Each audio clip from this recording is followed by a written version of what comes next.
What song would you like me to play? I've never asked the artist that. I usually just play my shit, the shit I like to hear. Like, I want to play What's Up, FATLIP. Is that okay? Yeah, that's cool. Cool. Oh my gosh, I'm so happy to see you. Yeah.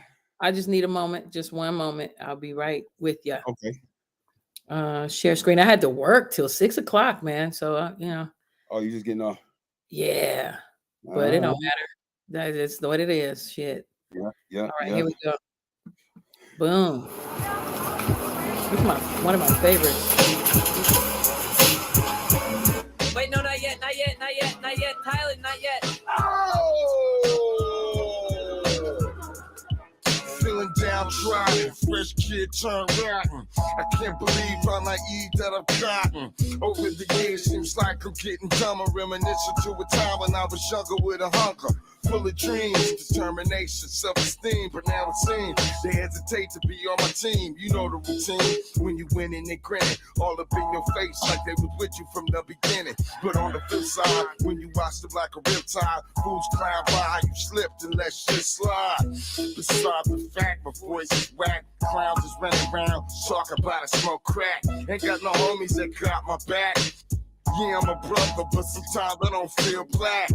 My girl is white, my game ain't tight. Niggas who ain't seen me in a while be like, dude, you alright? Who am I kidding? Who am I fooling? When they be like, what's up, FATLIP? And I say, coolin'. Who am I kidding? Who am I fooling? When they be like, what's up, FATLIP? And I say, coolin'. Who am I kidding? Who am I fooling? When they be like, what's up, FATLIP? And I say, coolin'. Who am I kidding? Who am I fooling? When they be like,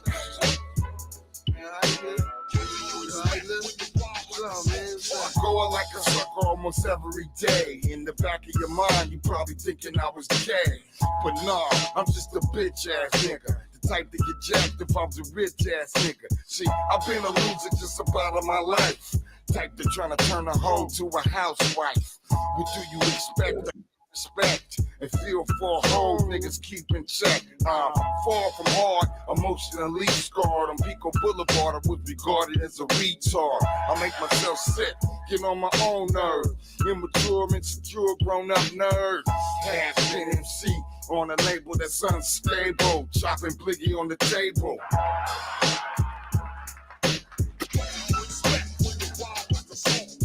Who am I kidding? Who am I fooling? When they be like, what's up, FATLIP? And I say, coolin'. Who am I kidding? Who am I fooling? When they be like, what's up, FATLIP? And I say, coolin'. Who am I kidding? Who am I fooling? When they be like, what's up, FATLIP? And I say, coolin'. Who am I kidding? Who am I fooling? When they be like, what's up, FATLIP? Hey man, yeah man, what's up, I still got it. Yeah, I've been working on my step. Hey, check this out, y'all. Check this out. She keeps on. She keeps on. I still got it.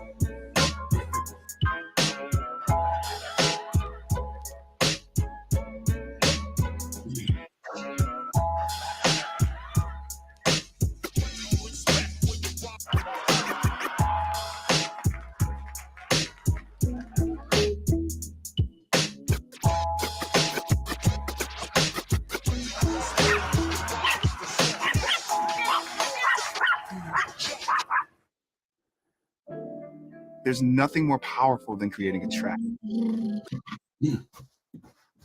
Oh, yeah?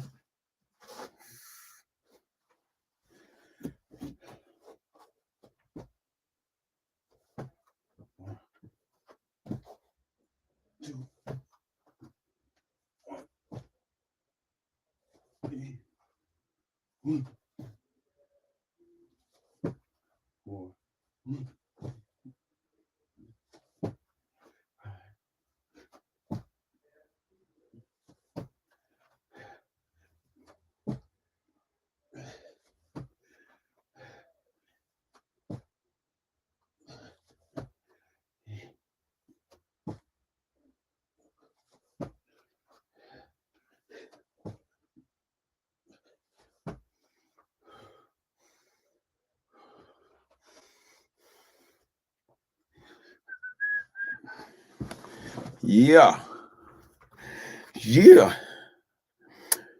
Oh, you got the moon in the background. That kind of.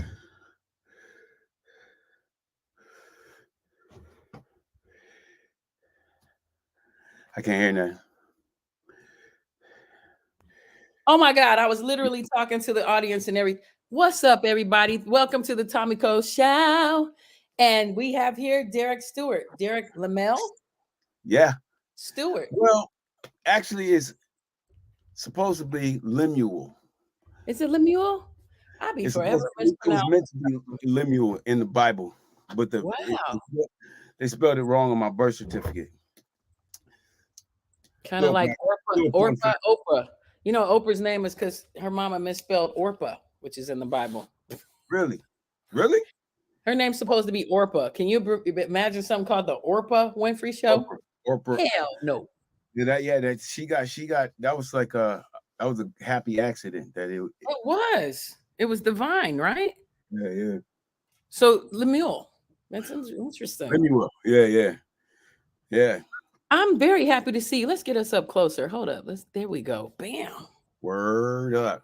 Well, you know, I haven't seen you since we did that Moon Rocks video. Well, when I seen the moon in the background, that's the first thing that I thought of. Moon Rocks. Yeah, that's a sub. That's a little something. The Halloween thing popping. And I don't think it was Halloween either, but we was like, nah, we going with the werewolves and Dracula and all of that. It was supposed to premiere on Halloween. Was that the plan? Oh, okay.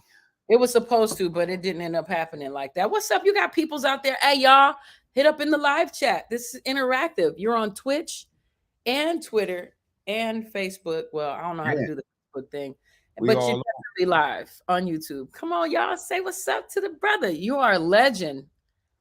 And I just felt like I really just wanted you to hear that. I know hopefully, you've gotten feedback. You and Trey and was it Imani?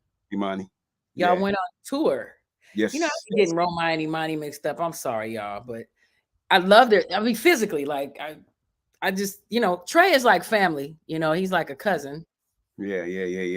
And you and I don't know if you even remember, me and you used to, every time we'd see each other, we get into these deep philosophical conversations.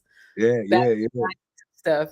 I've always admired your craft. I've always admired your lyrical skill. And a lot of feedback has said throughout the years that you're a lot of people's favorite of the lyrical.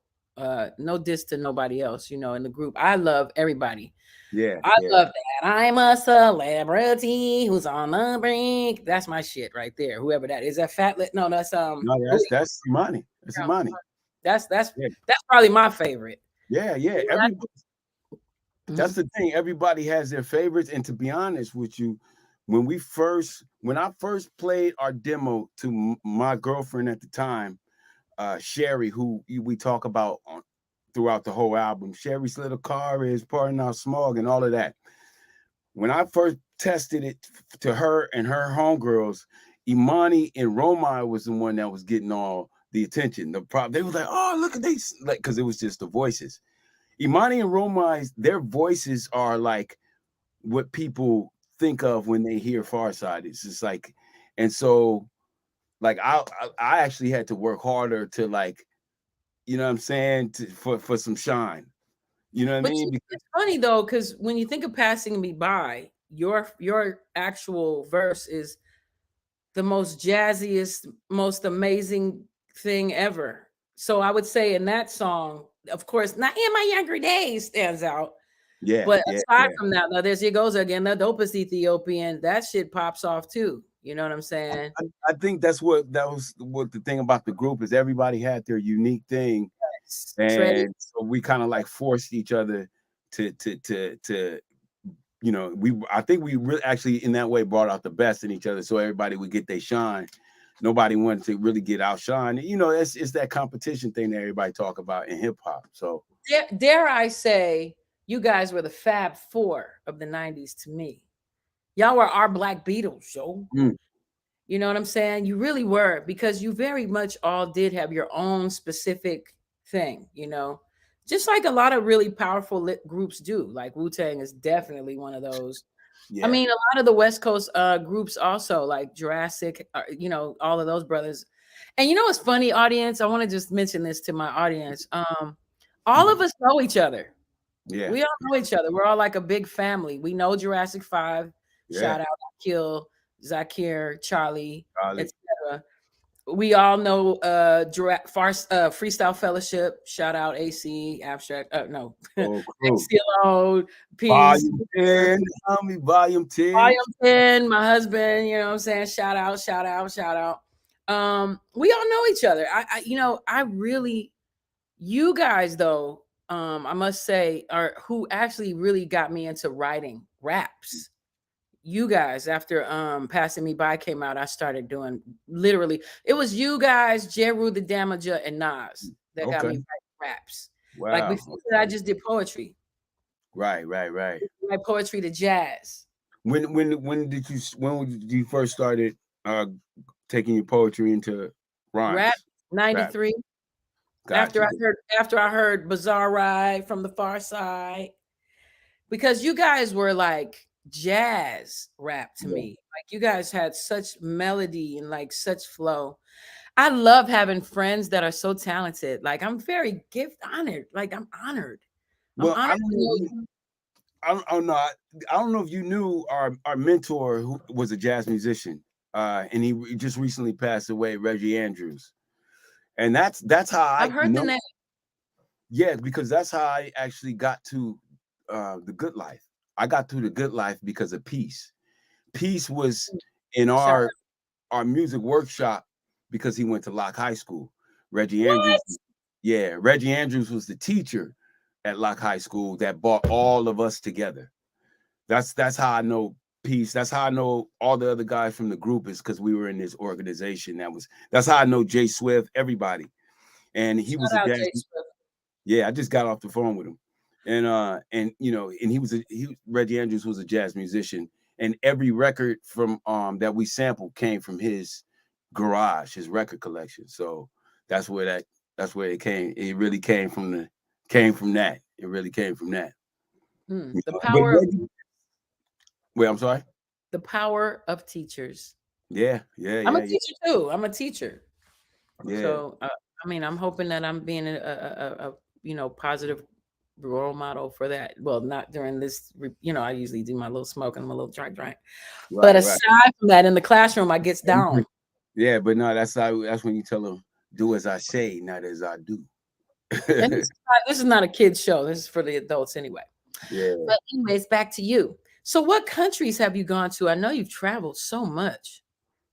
Well, were you in Paris? You've been, let me just throw out some countries. You've been to France? Find my passport, and then I would tell you. You've been to Paris, right? I've been everywhere. Yeah. We've been. The reason I know about Paris is because I was told that you DJ'd Rihanna's club. Rihanna had a club in France or something, and you were DJing for her. That's what I was told. I was told this. Really? What now? Well, I got a story. Come on. That reminded me of. Okay, so Sunspot Jones. We know Sunspot Jones. I know Sunspot Jones. Living legends. You know, shout out. Shout out. He had a surprise party that was given by his lady. And so she called me up. She's like, "You got to come to this surprise party for Spot." And full disclosure, I was sleeping on the train at that time. It was a rough year. No, it's fine. If I knew you, you would not be sleeping on no goddamn train. I didn't mind that. I didn't mind that. And look, it's just like side note. It wasn't even that serious. Like I had a tour coming up. I was mismanaging money. The lifestyle. Ended up sleeping on the train for a couple of weeks. But so that's where I was at during that time. Right. And so I didn't really want to go to the party, but it's my homies' parties. So I was like, man, I got to get myself together. I got to go to this party. All right. So I'm going to go. So I'm going to go to the party. You know what? By the time I get there, we're going to have fun. I'm going to get drunk. And this is when I was drinking back in the day. And so we get to the party, and it's at this karaoke place. It's a like this high-end karaoke thing that I think it was owned by one of the owners from Friends. It was like in Beverly Hills. Okay. I get there, everybody's coming through. I think I seen a homie Pigeon John come through. All the homies is coming through. Shout out. Yeah, and Megan Good. I was like, yo, Megan Good. I guess it was Sunspot knew a lot of people, right? Yeah. So the drinks start flowing, the music is playing, everybody's singing, the mood is getting lifted. I'm forgetting about, my situation, my real life situation. I'm at a party. We're having a great time. Sunspot comes, the room is packed. So there's other rooms, right? So everybody has their own like karaoke studio. That's how it's set up. So we had our waitresses coming. So one of the waitresses came, he was like, so the party next door invited you guys over. We were like, and by that time we was on 10. Everybody was on 10, turned up. He was like, all right, yeah, let's go. So we go over to the party, and then walk in, everybody's partying, singing. I grab the mic, start doing my thing. I'm in full party mode at this point. I look over to my left. I'm like, nah. Look again. It's just Rihanna just chilling. Rihanna's just chilling. It's her party. Rihanna's just chilling. And it's her party. Her friends was, I guess she was throwing a party for her friends, and she just looked like she was chilling, observing her friends have a good time. And I guess she wanted to invite us over or whatever. So we all partying and all of that. And then it's a great party, right? Rihanna, we're kind of like talking. She's like, oh yeah, it's a great party. She's like, she was like, I'm talking to her. She's like, play another song. So it's like we're in the mix. So then all of a sudden I'm getting pushed out the room, like kind of by this the woman who set the party up for Sunspot. She was like pushing me out the room. She did that like 3 or 4 times because I kept coming back in the room. And after the whole thing was over, I'm like, yo, what? Like, you was kind of like half joking. I was like, yo, you was kind of cock blocking because Rihanna was like really cool with me. And then she was like, yo, you really want to know the truth? I was like, yeah. She was like, her friend said that you smelled. So I had to get you out of the room. Remember, I was sleeping on the train. So that was that. Damn, man. But up until then, it was an amazing time. And it still was an amazing time. You are still what do they call them? Renaissance man. You're like a Renaissance man. Yeah. We're not that far removed. I mean, I've been homeless a lot of times, you know what I'm saying, throughout my adult life, and it's deep because, what'd you say? Never mind. I was about to say shout out to the homeless, but that didn't sound. Shout out to the homeless. No, so shout out to the homeless. But like it started with like we moved from Chicago to LA, and my mother literally had like $2 in her pocket, and it was like me. I'm the oldest. She was 5 months pregnant, and I had 2 other brothers. And when we got off that Greyhound bus, we didn't have nowhere to go. We slept in the U-Haul. I mean the Greyhound storage thing for a day or two till we figured that shit out. 4th of July, we came in the 4th of July, 1986, and then we ate green hot dogs at the fucking Mission downtown, and then we stayed at the Alexandria. Literally green because they were older. Literally green, bro, because they were old. And I thought about that when I watched Drop, right? Your backwards video. Yeah. Because you guys are downtown LA, and I shout out Spike Jones. I thought about that because I was like, damn, we lived at the Alexandria for like a year. Yeah, exactly. That's crazy. I think they turned that into something too, right? I think there's a club in that building called the Down and Out. What? Yeah. At the it's on 5th, right? It's on 5th and Main, right? On 5th and Spring. 5th. Yeah. Downtown. Yeah, I used to DJ there. That's deep. That's deep. I mean, I can relate. That's why I'm just mentioning that to relate. Like, yeah, I mean, those, but those days, it's like, there's no one to blame for that. But, those was me mismanaging everything, because I had money coming in. We've always had money coming in, but it's just a point of, are you managing your time and your energy and your money so everything works? So, you know, You so sound very self-aware. You sound like you have a lot of self-awareness at this point. Like when I've talked to you, like when we were riding around picking up Otherwise, shout out Otherwise. I was hanging out with him yesterday. you say you saw him yesterday? I was hanging out with him. I came to his house yesterday. He lives in Vegas now, right? Oh, okay. And I picked him up. I'm telling you, I'm real 1996 with it. Like I picked him up and took him somewhere and then brought him back home. Like that's, man. But anyway, I don't know, man. I just kind of feel like I don't really hang out with you like that. But every time I've hung out with you, I feel like I feel like you're my cousin or something. Like I already know you or something. I don't know. Right. But we always have good conversations. And, you know, I just have a sincere admiration for you as a person and you as an artist.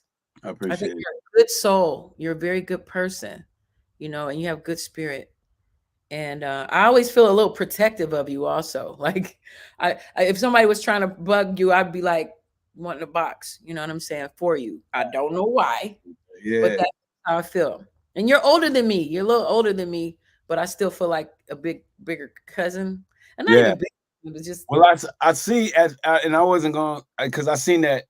I was like, okay, nah, and that's not the birth date right there. The Watt 65. no, I'm only well, not Well, only I'm 'cause I only was- 50. I'm only 50. I just turned 50 in September. That's right. Okay. That's right. I'm about to turn 54. I'm about to Yeah. turn 54 in March. March 26th, right? Are Exactly. you an Aries or Pisces? I can't. You're Aries, Aries. Yeah, Aries gang. which is interesting because most Aries that I know are very big and bold, like Rams. And you, at least in your lyrics, you come off very self-deprecating. Like you're very Woody Allen with it to me. Like, you know what I mean? Like Yeah. maybe it's because you really do inside of yourself know that you're super duper dope. So then you try to downplay it. Well, with the what's up FATLIP thing, that was like and I guess I'm not sure. Let me ask you this. Would you consider passing me by self-deprecating? Or no, I would think that was just like youthful ponderings of their teacher. youthful pondering? Well, not I mean, I'm like, No, I wouldn't say it was a little bit because you talked about, in a lot of your rhymes, you make fun of yourself, kind of. Like you got beat up by the kids when you were a kid, kind of thing, you know. shit. Yeah, right. I think that's come from Richard Pryor. That's before hip hop. That's what I used to listen to 24/7. Before the Slick Rick album and the De La Soul album was on repeat, I was on vinyl listening to Richard Pryor. You was So, Richard. yeah. I was Eddie. Huh? I had Eddie on repeat, Eddie Murphy on repeat. I could do the entire Raw for you at one point. Yeah, that's the same way with Richard. The whole everything, the inflections and all of that. I mean, we scratched him in on a bunch of our songs on the album. I mean, as a lot of people did, and with Richard Pryor is like, but yeah, I think that's where that comes from, and but the what's up FATLIP thing, I guess that's that was more reflective, and then I was like, man, I guess it is self-deprecating, but it was, I guess, maybe something I had to get off my chest that I felt about myself, Okay, you got some messages out here. We got Nick Heimberger. He's saying, may God bless you both and keep you safe. Hope y'all have a blessed Christmas. We got Mario Hardson. He says, what up, Lip? And he says, Trey told me to say, what's up, FATLIP? Oh, sure, Mario. Yeah, that's Trey's cousin. Yeah, I know. Mario's like one of my very best friends. I just talked to him right before we got online. He wanted to get on here and talk to you and say what's up. I didn't know. Do you mind that? Would you care? Yeah, bring Mario in. Okay. All right, Mario. I'm putting the link up in here. You can give him a shout out. All right. Click the link, Mario, when you get it. If you see it, it's right here. Okay. Just press that. You're also on Twitch. So we got people on Twitch looking at you. You got a crowd out there looking at you. I'm so happy and proud. Yeah, nice. So wait a minute. Okay. Oh, go ahead. Go ahead, please. No, I was just gonna say I don't think I've ever been on Twitch. But really? Have you Yeah. checked out Twitch? Have you checked it out? I mean, I'm aware of it, and but like I know Academic kind of like started his whole thing on Twitch, and I guess it started from a game, like a gaming thing or something. But Yeah, there's a lot of gamers on there that do their thing, but there's also DJs on there that play music yeah, 24/7. You can get all like there's DJs like playing live on there. I don't fully understand the concepts of Twitch, but what I do know is that it's just another outlet for me to do my podcast. yeah. But anyways, I was very happy to see that you and Trey and I always get in my thank you, Imani. I'm went on tour this year. Yes. Did you go out of the country? No, but we're going out of the country in February. Great. But this first one was in May, and yeah, it started in May, and it was like, to celebrate the 30-year anniversary of the album. And the goal was to get the whole group back together, but that didn't happen. But we got everyone else back together, and it was a lot of fun. We had a lot of fun, and me and Trey has been working together, throughout this whole time since I've been out the group. We've worked on a lot of projects together. We've gone on done a lot of shows together. We did the Bazaar Ride whole thing together when Imani wasn't there. So I've been working with Trey this whole time, but this is the first time, I've been on stage with Imani and since 2008. So what's funny is I've met Imani and I've met Romai. I used to have a club called the Black Hand Side in Lamert Park. And okay. I remember they were supportive. They came through and get their groove on, and ate my bread. I used to have this thing called Bola Soul. But anyway, but I know Trey, okay, and I know you generally, and you guys are like very peaceful, very zen. So it doesn't surprise me that you two would work together. You guys seem like you're very laid back in general. You ain't no sucker, you know what I mean? You don't tolerate bullshit, but you guys are very peaceful and like very zen people. I want my audience to know that you're a very cool cat. You know what I mean? Yeah. No, I mean, I try to like mind my own business and like handle my own business, and then like once I do that, I could deal and work with whoever. Yeah, because especially when it comes to like making money off of this rap thing, this is our livelihood. So, it don't benefit nobody to have a bad attitude about somebody, what I mean, like that you could be possibly prospering with. So like we kind of figured that out a long time ago. But I mean, in truth, me and Trey was always the one that had the most differences. Really? Yeah. And okay, so now that we're talking about that, there's this book. Shout out to I forgot the brother's name who wrote the Dilla Time. And there's a story where me and Trey get into a fight over the running beat. I don't know if you heard about that, but it's like a long time ago. But tell it. Well, it's currently in the book now. Like I think the book just came out. It came out this year, and I've seen it going around. People are talking about it online, and so now everybody's talking about.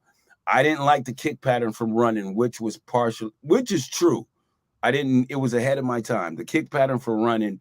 You didn't like it's like a Brazilian jazz kind of joint, right? It's like a samba. Look, it's amazing. I realized that I didn't understand it, and that was the problem.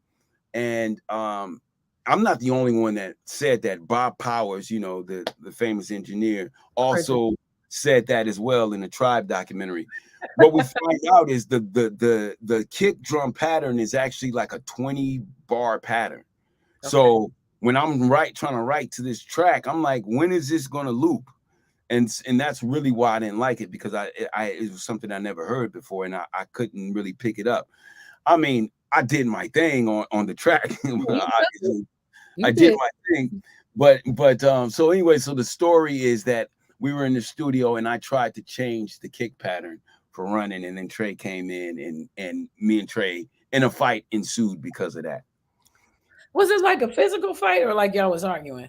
Well, that story is not entirely accurate. It's not accurate. Me and Trey actually got into a fight while Dilla was in the studio, but it was not because of the running track. it was because I had just got the ASR 10 sampler, and Dilla had the S9, the S90 or S9, Akai S9 sampler. Okay, I So remember that. I was like, because I heard RZA was using it or whoever, Yeah, the ASR was what you used at that time. I remember that. right? Shout out Clef Dollars. He used, well, rest in peace, Clef Dollars. He used to use ASR. He was very ASR. Yeah, Instead of- yeah.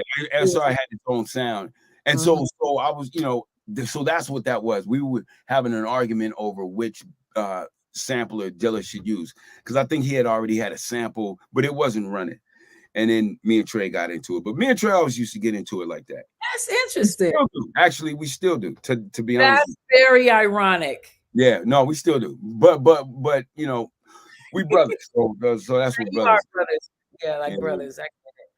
I can't But yeah, understand. You I'm guys glad are so I got a chance to say that I did not try to change the kick pattern for running. well, ironically, you did leave the Pharcyde for a bit after Lab Cabin California came out, right? I remember that. Yeah, I was the first one to get out the group. Yeah. And you did your solo stuff. Yep. Right? Yep. And yeah, I kind of remember that. So how was that for you? Like going from first of all, were you one of the original, like were you one of the dancers? Because I remember the brothers, they used to dance on in Living Color. I don't recall you. Were you one of them? No. But the thing is that ties into like pre-hip hop in LA when you're talking about like the dance scene. It was this whole thing called the trendy scene in LA. And it was basically all of the high schools in LA had dance groups. And it was I was in one. What were you? Who was you in? Well, I'm late. So I came to Cali in 86. So my first yeah, that's a part of it. My first year, I was at Belmont High School. Shout out Belmont. And because I was like, they didn't have they were like 9th grade in middle school at the time, and I had just graduated from 8th grade in Chicago, and I was like, I'm not about to go back to middle school. So I wanted to find a school that had 9th grade. So 9th grade was Belmont. And I was in a crew with the Filipino brothers, the ones that was the Filipino breakdancers. I don't even remember the name. I was the only girl too, but I was getting down. Nice. Yeah. 86. Yeah, that's all of that stuff was that was all popping, and then K-Day was going down, and we was listening to Planet Rock and all of the techno funk and all of that stuff. But there was these huge events, and then that big dance scene was what led like the Michael Jacksons and the Madonnas and the Bobby Browns to start seeking out background dancers. That was the first taste of the entertainment industry. We kind of had our own entertainment industry ourselves, but it was just with dance. I mean, these events was huge. It'd be like 1,000 kids coming to these events, and we was having dance contests, and so like the first few people that were getting picked to be background dancers was it was one group called Heart and Soul. They danced for Bobby Brown. This other one, Straight Ahead, but my who danced for BBD. But my homie actually Oliver, who was in my group, ended up dancing for Madonna. He was he might have been the first one to like really make it big and not to mention V Love and Craig E from the Soul Brothers who. Oh my God, I remember the Soul Brothers for sure. So the dance scene was the biggest. That was the main thing before anybody started rapping, and so. But around the same time when we met Reggie and all of that, but during that time I was just writing rhymes. But Imani and them ended up going on and Living Color, and in the Remember the Time, the Michael Jackson video and stuff like that. So yeah, that was like 92, 93. That was actually like 90. That was before our record deal. Oh my God. Yeah, because that was our album came out in like 92. Our album came out in 92. November 24th, 1990. Oh my God. I wrote a song called Dear Robert. Dear Robert. Off of Passing Me By. I wrote a flow like that. It was a letter to my ex-boyfriend, and I did a whole rap, right? One of my first rap songs. Yeah. Dear Robert. And I used to perform it at the Good Life and like just around. Nice. But it was based off y'all. Did it have a chorus like Passing Me By too? Or? I didn't have a hook. It was just literally a rap letter. Nice. But it was in your style. It was like, but I just did kind of the flow of y'all. That was like y'all were my influence. Right. I met you. You were talking to your crew, not thinking in every room. That's how I liked you. I like you as if I was with my God. Oh my God, I haven't thought about that in so long. But do you know the whole verse? Numbers exchanged. We arranged the date not too far in advance. See, I can't remember. It was one of my first rap right. But it was based off y'all. I would like literally rewind passing me by just to remember trying to get the flow. So if anybody, that's how it does start. That's how I started with my first was Long Live the Cane. I don't know if you remember that song, but it had I think it had like 8 bars at the end. It was just a beat. And I used to write to that. Because I don't even know if they had instrumentals out back then. I mean, I think I don't remember the first verse of my first song, but I remember the second verse. I had a song called Coming Up Tough. I said, I'm coming up tough, but to be more specific, I'm gifted with the smooth and swift, terrific style. Grab the mic and I'll smile. Groove a little while to make the women say wow and ask how. Did the kid begin to win the game of rap? I reckon I got my dope beats to blame. I came to tame and shame the lame, slap and tap and scrap and bust the cap. Bring pain to rappers a yap, cause I reign on a parade of sucker MCs got my train. I thought is on the right track, so I will remain to get funky. Simple and plain, because I love to entertain, and I will remain time and time again to blow and float like so. Yeah, it was coming up tough. And Jay Swift was the one that he did the beat to it. That was like my first song. Shout out Jay Swift. I think I got an interview with him on like Monday or Tuesday. Oh, that's dope. That's the homie. We got stories too. Oh my God. With now Jay? You made me remember my very first rap that I ever really wrote, which was in 85, 86. Yeah. And you could tell the era. And actually, and not to be talking about myself, but that's how I do up in this. I'm on this movie, this animated show, FATLIP, called City of Ghosts on Netflix. And episode 3, y'all, Lamert Park. That's the black folk episode. The episode is called Lamert Park? The episode is called Lamert Park. City of Ghosts is about all these Elizabeth Ito, shout out to her. She did this animated show. She's the one that did I don't know if you know about these cartoons. She did what's the name of her shows? Steven Universe. She did all those, and she did can't think of it, but it's one of my favorites. It'll come to me. But on there, I'm rapping, and I did a little bit, and I did one of my first raps. I wrote it for Martin Luther King's birthday because 86 was the first year that they did Martin Luther King. 87 was the first year they did Martin Luther King's birthday, like day off. So I did a rap that I wrote, and you could tell the era because it goes like this. I can't remember the whole thing, but MLK, not JFK. He was a wonder, like thunder in the laws that lay. He went around the country marching and preaching to explain to everyone about what he was teaching. Yes, that's right. For you and me, to him, we're all one big family. You could tell when that was. Yeah, the big in my day was UTFO. Like that's what I was about to say. The mentor here teaching. Yeah, man. People don't be knowing how long I've been doing this shit, like since 86, like for real. But for real, rap was the Pharcyde and J. Rule. Yeah. Black Moon too. Like they were heavy influences in the beginning. Yeah. And Fellowship. Well, yeah, AC Alone, Peace were like heavy Peace was the first person I ever seen freestyle.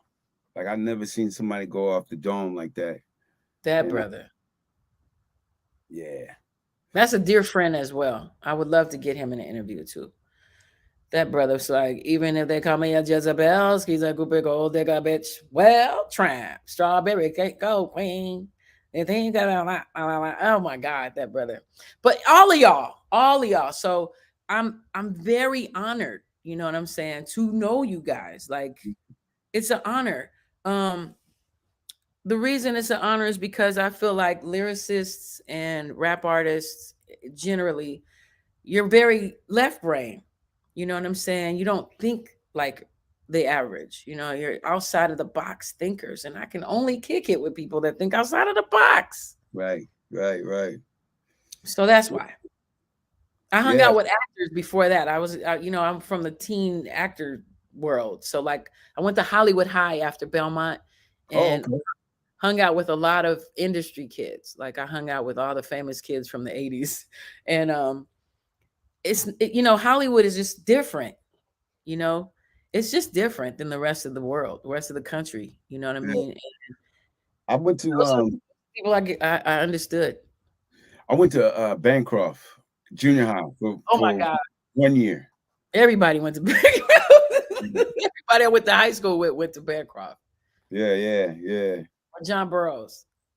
I wanted to go to John Burroughs, but then I ended up going to Pasture after I got kicked out of, that was good too. I'm glad I went to Pasture, like for a lot of reasons. But you know, Pasture was kind of like that was. I mean, it wasn't a hood school, but it No, was. it was in South Central though. No, Pasture was on 18th Street. No. Pasture Junior High School. Yeah, I know what you're saying. Okay, I'm just It was wrong. like on Cadillac or something like that. Oh, But I think I worked man, at that school and I pissed the principal off oh, is that right? because I was a substitute teacher and she wanted me to say the pledge with the kids. And I think I was super radical at the time and was like, yeah, I ain't gonna say the pledge, whatever. Damn. You was And I on didn't your, like how she you was was on talking your to the Kaepernick. Latino children. You was on your Kaepernick. But she was rude to the Latino children. I didn't like that. Like the way sometimes people talk to the children. I to this day still, I don't like how a lot of the teachers talk to our children. I don't like it. Mm.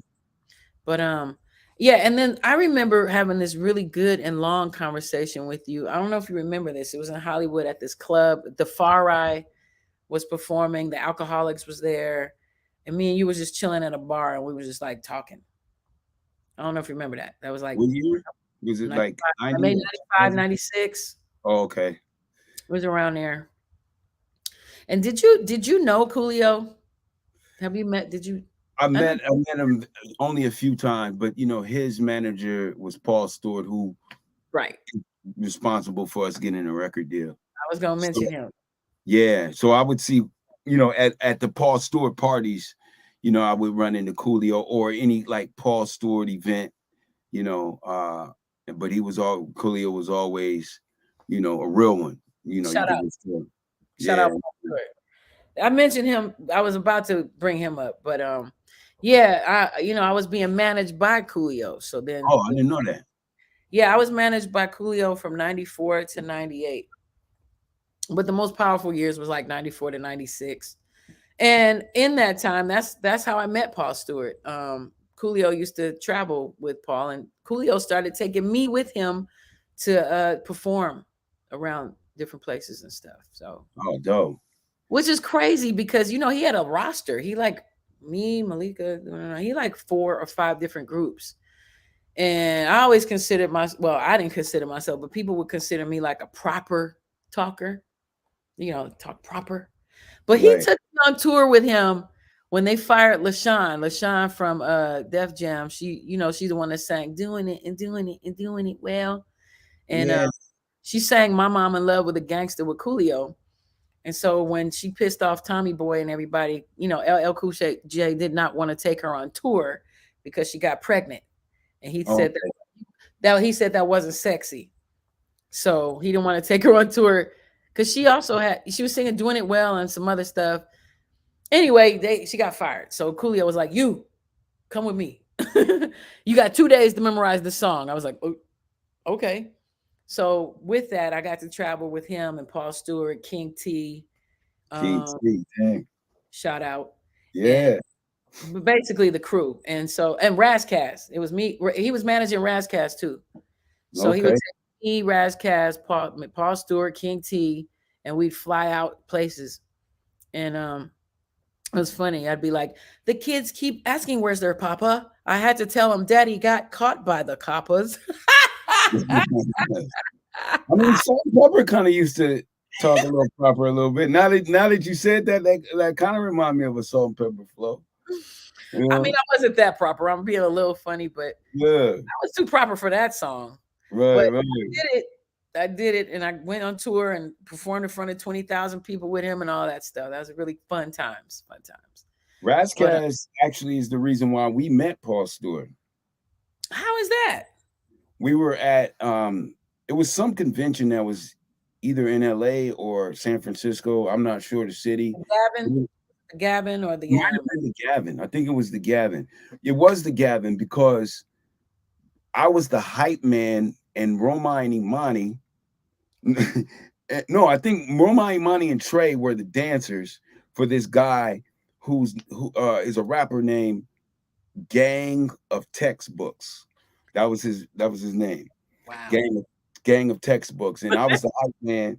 And yeah, they was the dancers. And so we had linked up with them, and I forgot where they was from. They was independent. They was funding their own project, almost on some Master P type of vibes. You know what I mean? 'Cause I think they was from down south, but they was super cool. They was cool with us, and they was like a little older, so they took us out to the gathering, and then that's where everybody was in the lobby. I remember Snoop was in the lobby before anybody knew who Snoop was. Snoop was banging on the wall, freestyling. Everybody was like he had a whole. Everybody was watching him freestyle. You know how when somebody's freestyling, they try to test him. Talk about this, talk about that, talk about this, and he's just going. And then I'm like on some nerdy shit, like talk about the phone, and because it was a payphone right there, he looked at me like, "Fuck the motherfucking phone! I ain't ET. I ain't got a phone home." Everybody was like, "Oh!"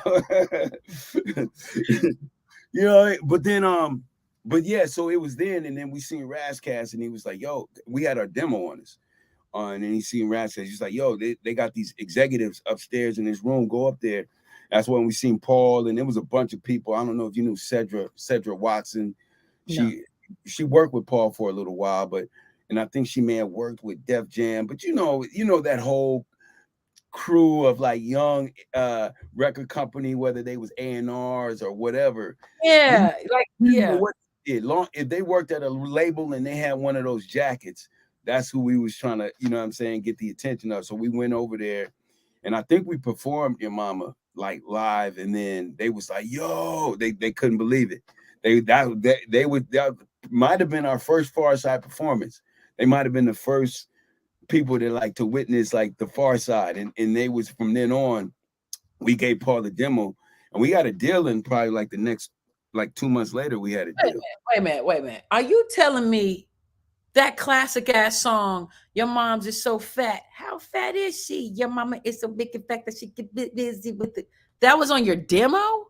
I'm the type of nigga, and Your Mama and Passing Me By was on the demo. We had a 3-song. Yeah, or no, I'm sorry, it was Officer. I'm the type of Officer, Passing Me By, and Your Mama. Those are the first 3 songs we came up with.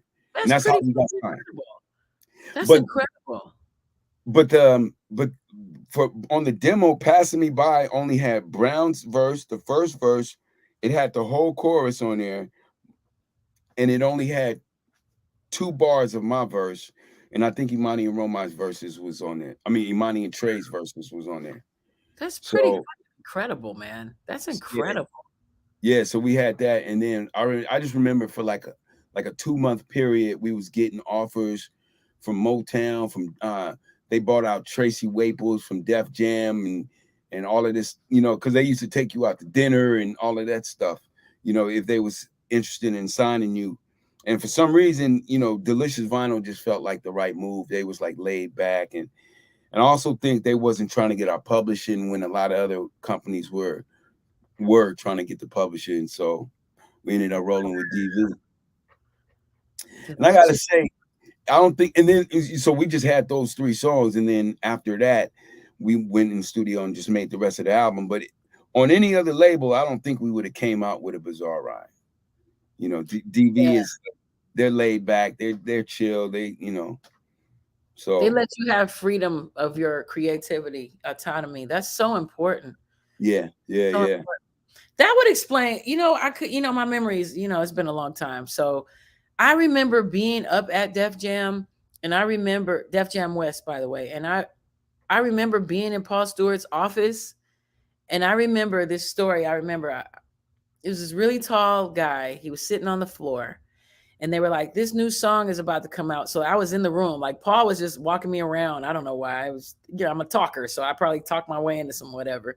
And I'm sitting there and they started playing this song. This is how we do it. Right. And I was like, that song is garbage. That's what I was thinking. Like, that sucks. What did they do to this Slick Rick? Like, right. I was real loyal to that. This is how we do. I mean, I was loyal to the original. Dun, dun, dun, dun. And that dude was very tall, and it ended up being, I forget his name, but the dude that's Montel Jordan. He was so nice. He was a nice guy. And I'm glad I wasn't the A&R because that song, they still play that song in commercials and stuff. They still play that song in the clubs. I know.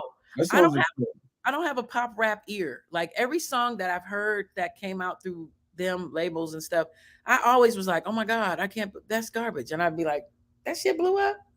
Yeah. I remember I did this, and no diss to nobody. I much love to Montel Jordan. But I remember I was on the set of the Lauryn Hill video. She did Sweetest Thing I've Ever Known, right? And I was on the set, and Wyclef, me and him had a battle. And I didn't even remember the rap battle. My boy Basim, shout out Basim, the photographer. He remembered because he was there. He was like, you remember you had a battle with Wyclef? I didn't remember, but I remember him playing his whole album for us in his car. Like he played his whole album. And I was just like, some of it's cool, but the rest of it is garbage. Dude, that shit blew up. Yeah. So clearly I didn't have an ear for any of that stuff, but no diss to Wyclef either. Shout out Wyclef. I know what you're saying.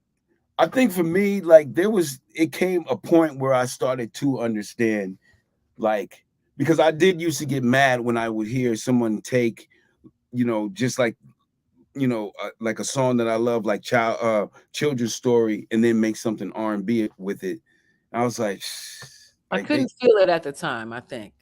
Yeah, but then I started to understand it was like, nah, it's just, we live in a subculture, like we're in this, like we created this thing that everyone wants to, that influenced everything else.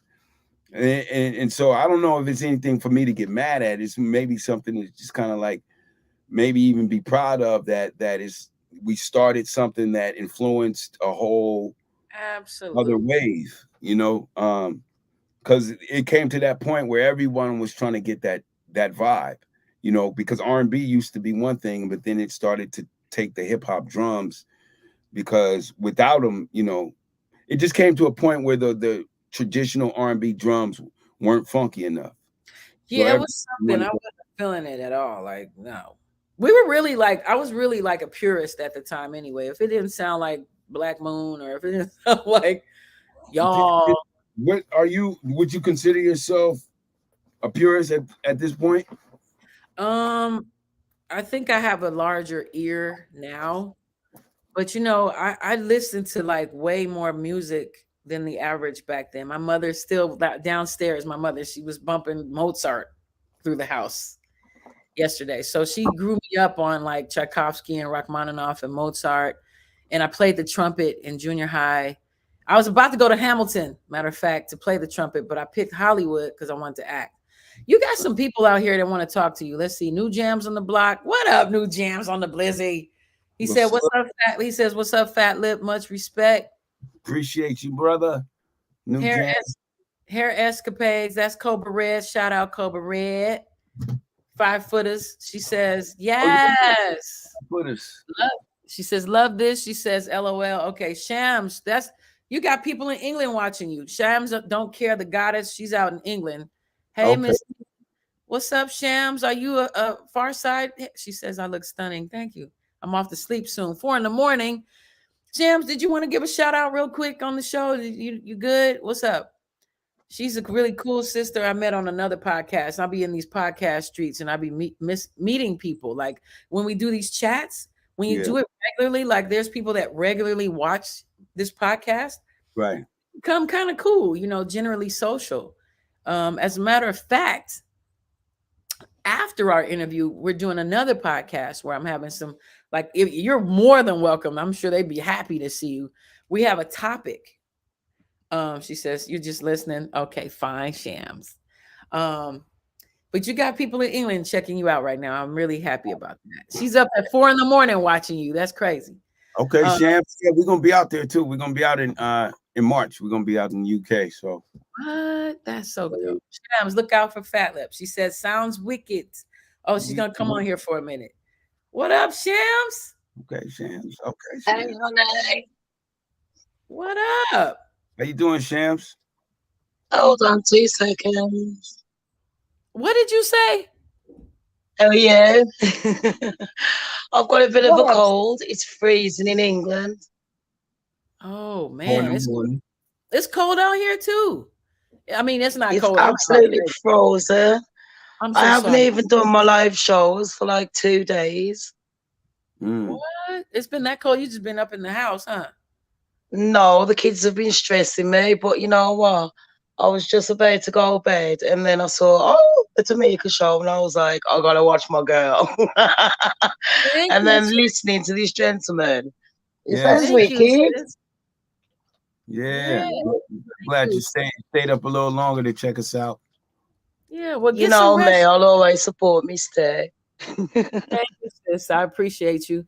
I'm gonna go check you out a little. Well, I guess later tomorrow. It's Saturday in England, so we'll check. Give you a Yeah, I shout out. think tomorrow night I always do a live show on Christmas Day for everyone.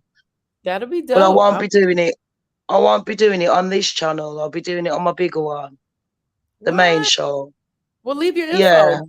Leave your info in the chat, Shams, so they can support you. You guys go check out Shams Don't Care the goddess. So don't want it with my mouth. You got the I'll tea. cuss everyone. But okay, so FATLIP will be out in England, so maybe you guys give a reach Oh out. my gosh, tell him to come Birmingham. Yeah. We're gonna be out there in March. Like I think the end of March. End of March, we're gonna be out. Seriously, you've got to come and see me. Yeah. Shams, come I'm on. being serious. I'm in Birmingham. I wanted to go come to America next year. I want to Dope. do some traveling, to be fair, next year, but I'm starting a new business as well. So there's a few things going on. Right on. But just concentrating on the show. But Yeah. what are we talking about apart from music? Any gossip? Well, you'll be probably at work or resting, but the next podcast I'm doing after this, definitely, shout out. We're gonna get back to FATLIP now. But I'm much love. Let me talk. Okay, I'm going to leave you to it, but I'll still be listening. And it's lovely to meet you, Fatley. Hey, very good to meet you, Shams. And thank you. Sorry about my crusty voice. Take care, Mr. Sounds sexy. Bye, sweetheart. See you later. Take care. Am I by myself now? Is this the FATLIP podcast now? Where did everybody go? Down, I thought I was just by myself now. Sorry about that, Fat Lazy. It's all good. Yeah, but anyway, thank you for being a sport. Mario said he wanted to give you a shout out, so we're gonna do it. So let's see who else gave you a shout out. There's some people on Twitch shouting you out. They saying what up to you. Yeah, what's up, y'all? Mario, just click the link. Click the link, Mario. Mario wanted to say what's up. Yeah. But yeah, man, I'm just very proud of you. I'm very proud of you. We're in our prime of our lives now, and we're still doing MC rapping and all that. You know what I mean? Yeah, what's funny is just like we're the same age as hip hop, pretty much. You know what I mean? So it's like that's how I look at it. It's like when we came into the game, we was 20, and hip hop was like so like the maturation of the artist and the art form is kind of like parallel. That is very interesting. That's a good point. I came into it basically in middle school, like in the 80s, and now I'm like 50. And let's see what she says. Thank you, Miss T and FATLIP. Oh, thank you. Yeah, man. That's a good point. You know, my children, I started late, so I still have young children. But most of our friends in our age group, our peers, have adult children, and they're in the hip hop. Like Razkaz children are Oh amazing. yeah. Cost, contra, contra, Costa Contra, Yeah. Culture Consta. something. They're amazing. I mean, Yeah, God, they are bringing the vibes all the way back, like click on some wow, like that. It remind me of like the leaders of the new school and all Yeah. that. Like They're definitely giving me leaders of the new school energy. Mario says I am backstage. I don't see you backstage, Mario. You got to click something else. Like click and press the next button. Click another button, and then you'll be backstage, and I'll click you in. Okay. And but yeah, cost contra. Costa. Yeah. I don't know. They dope. They're Find so out. dope. They make me get tears. Yeah. Okay, they're like that incredible. And the Yeah. two of those guys are Razkaz's sons. Yeah. So Yeah, the I met one of them. I met one of them one time at Delicious Vinyl. I remember we was chopping it up for a minute, and I told him, I was like, "Yo, your dad is the reason why the Pharcyde got a record deal." Razkaz. Man, I'm getting him on this show too. We got to get our schedules together. But he's down. That's still the homie. We was Yeah. walking around New Orleans together and stuff. You know, you'll never forget stuff like that. Me, Razkaz, and Paul Stewart was hanging out when Coolio was kind of busy around New Orleans. It's Coast Contra. Coast Contra. Okay, let me put that in the thing. There, go check these kids out, man. They're like in their early 20s, and they're Yeah. some of the dopest rappers. My homeboy Ty Green, shout out Ty. He's the one that told me about Coast Contra. I had seen Raz mention Coast Contra, but I didn't connect the dots. And then I saw the dude doing I was like, oh, who is that? Yeah. Cobra up in here. What up, Cobra? Hey, Hey. what's up, FATLIP? What's up, Cobra Red? Man, first of all, I want to say, still to this day, I get inspired. When I want to go into a whole 90s zone, I'm on that freeway, I have to turn on the Pharcyde.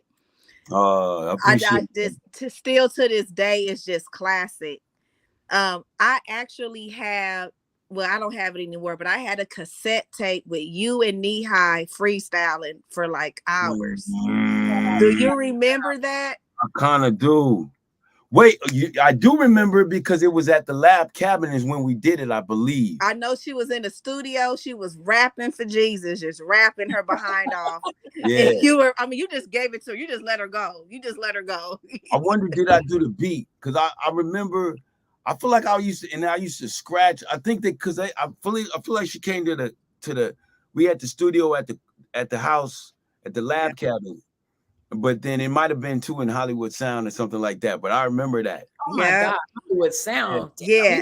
I wish I still had it to this day. I don't have any of my cassettes just from moving around with all that stuff. So I don't have any of it. But I just remember just vibing to it like, dang, you was freestyling with FATLIP. Oh, Wait, real quick, I want to tell Mario, the link that I gave you is for the one we're doing after this.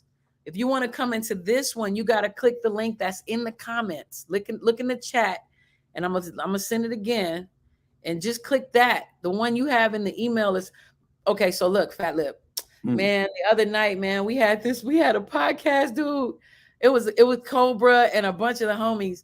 We was on that thing from 9 p.m. till 9 a.m. Now, but it was not there that long. But well, a bunch of different people came through, like how I'm allowing people to come through. Like a revival, like like you be at revival. Yes. It really was. I had a question. I had a question, and I'm gonna get off because I want to continue looking at it. But when you were in the group in the beginning stages, what were some of being in a group? Because you know how challenging it is being in a group. What were some of the challenges that you guys had being in the group amongst each other? You know, I would say at the beginning, it wasn't really any challenges, to be honest with you. What about when the money started coming in? Like, did it kind of change perspectives and too many chiefs, not enough Indians? Yeah, thank you. Yeah, you answered it. That was it. It's because of because everyone has their own superpower, and so kind of like the energies kind of like are either going to work together or clash. I know I got out and I started not feeling it when I felt we weren't moving the way that we should. Like everyone has their own views of how the way things should go. But I mean, if I would say that like the downfall was we didn't like really communicate and say like how can we like plan out and work out whatever differences that we have like creatively so we can stay as a unit. Because one thing I did had to humbly come to the conclusion is that really none of us were solo artists. We weren't, because when we all went solo, yeah. And so, but then that's not to, I mean, that's not to say anything negative about the individual. That's only saying something positive about like how amazing the group was, how amazing we are together. Yes. But you have to really be humbled to say that no, we a team. No one's bigger than the whole. Yeah, and because so, even that video you guys had when y'all were going backwards. Yeah. Y'all had some creative stuff going on. I was like, damn, they was high as a kite when they thought of that one. We was high all the time. We was high all the time.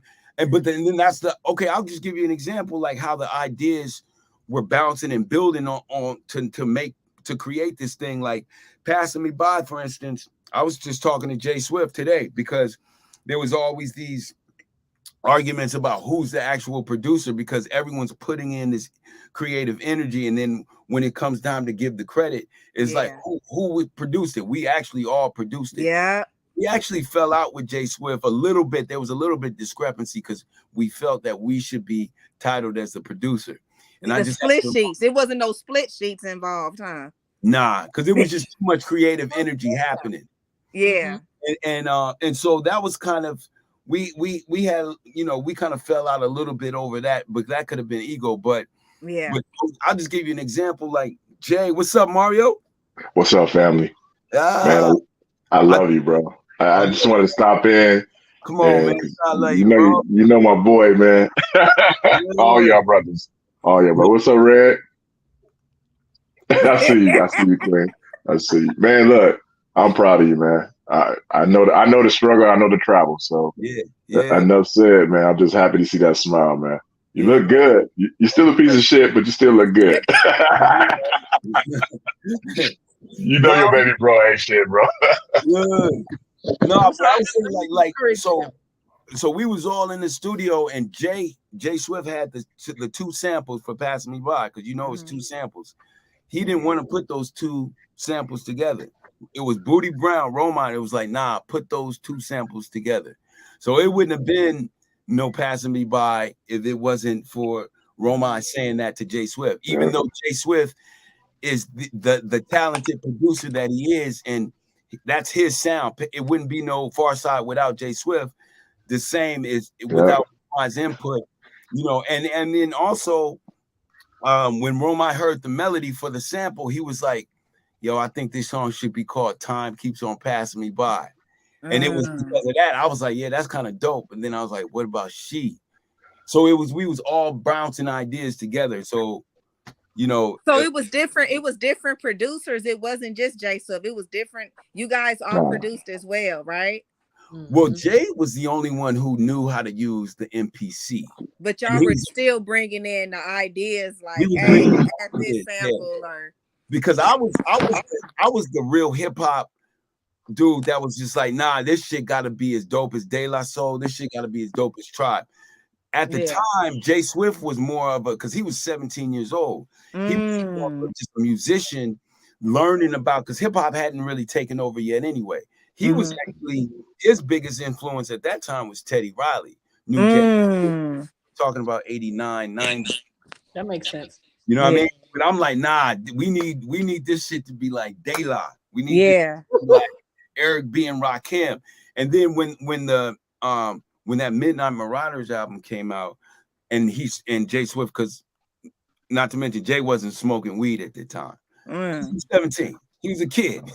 But when he started smoking weed, and when that was it Midnight Marauders album came out, yeah, that's when he transformed into the Jay Swift that produced this thing.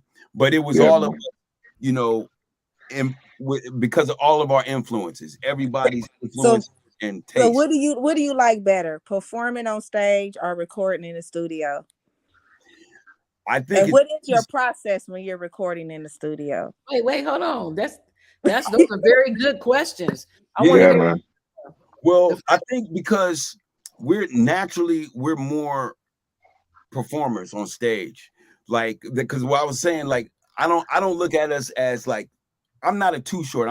I can't go into the studio and make an album by myself, and I don't think any of us can. I don't think we're solo artists.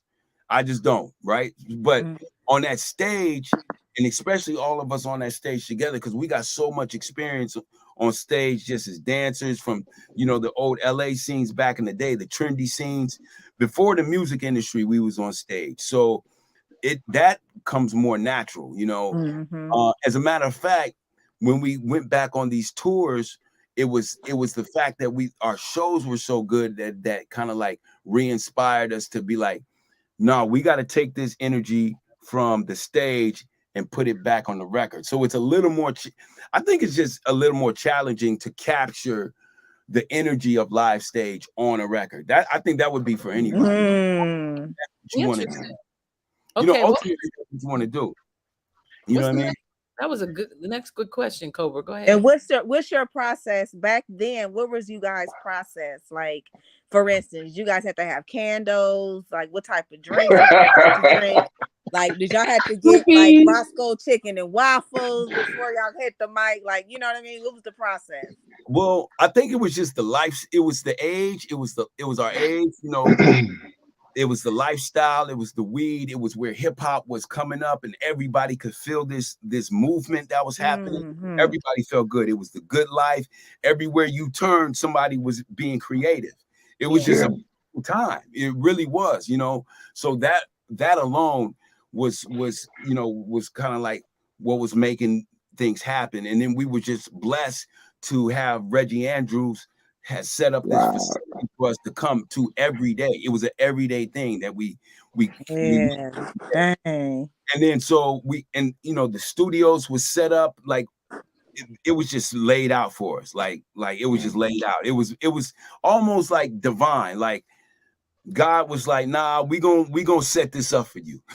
We gonna set this up for y'all to do this. Like it really was almost like that. And then so because it was already set up, all we was doing was smoking weed. We were young, man. We were young. You know, in hindsight, let me ask you, did you have what they would call today a handler? Like, did you have like an older person that kind of helped keep you guys? I think that's what we were all missing. Like, I think that's what was with us when we were young. We needed like an adult guidance. We didn't want nobody telling us nothing. We thought we knew it all. That's why I'm looking at it like, what? No, really. We didn't want nobody, like, even with us being females or 5-footers, we didn't want nobody writing our shit. We just wanted to do it our way. We were considered hard to work with bitches because we had our own mind and we wanted to do things.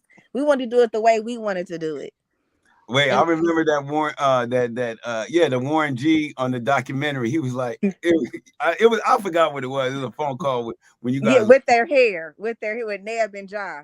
But it was something that you guys had wrote down in like legal.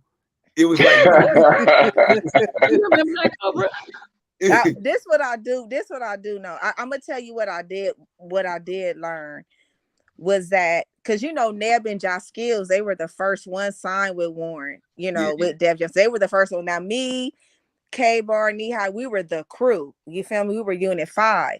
But so in my journey, I had this manager I was working with, and when she gave me this paperwork, I had Neb and Ja Skills look over it, right?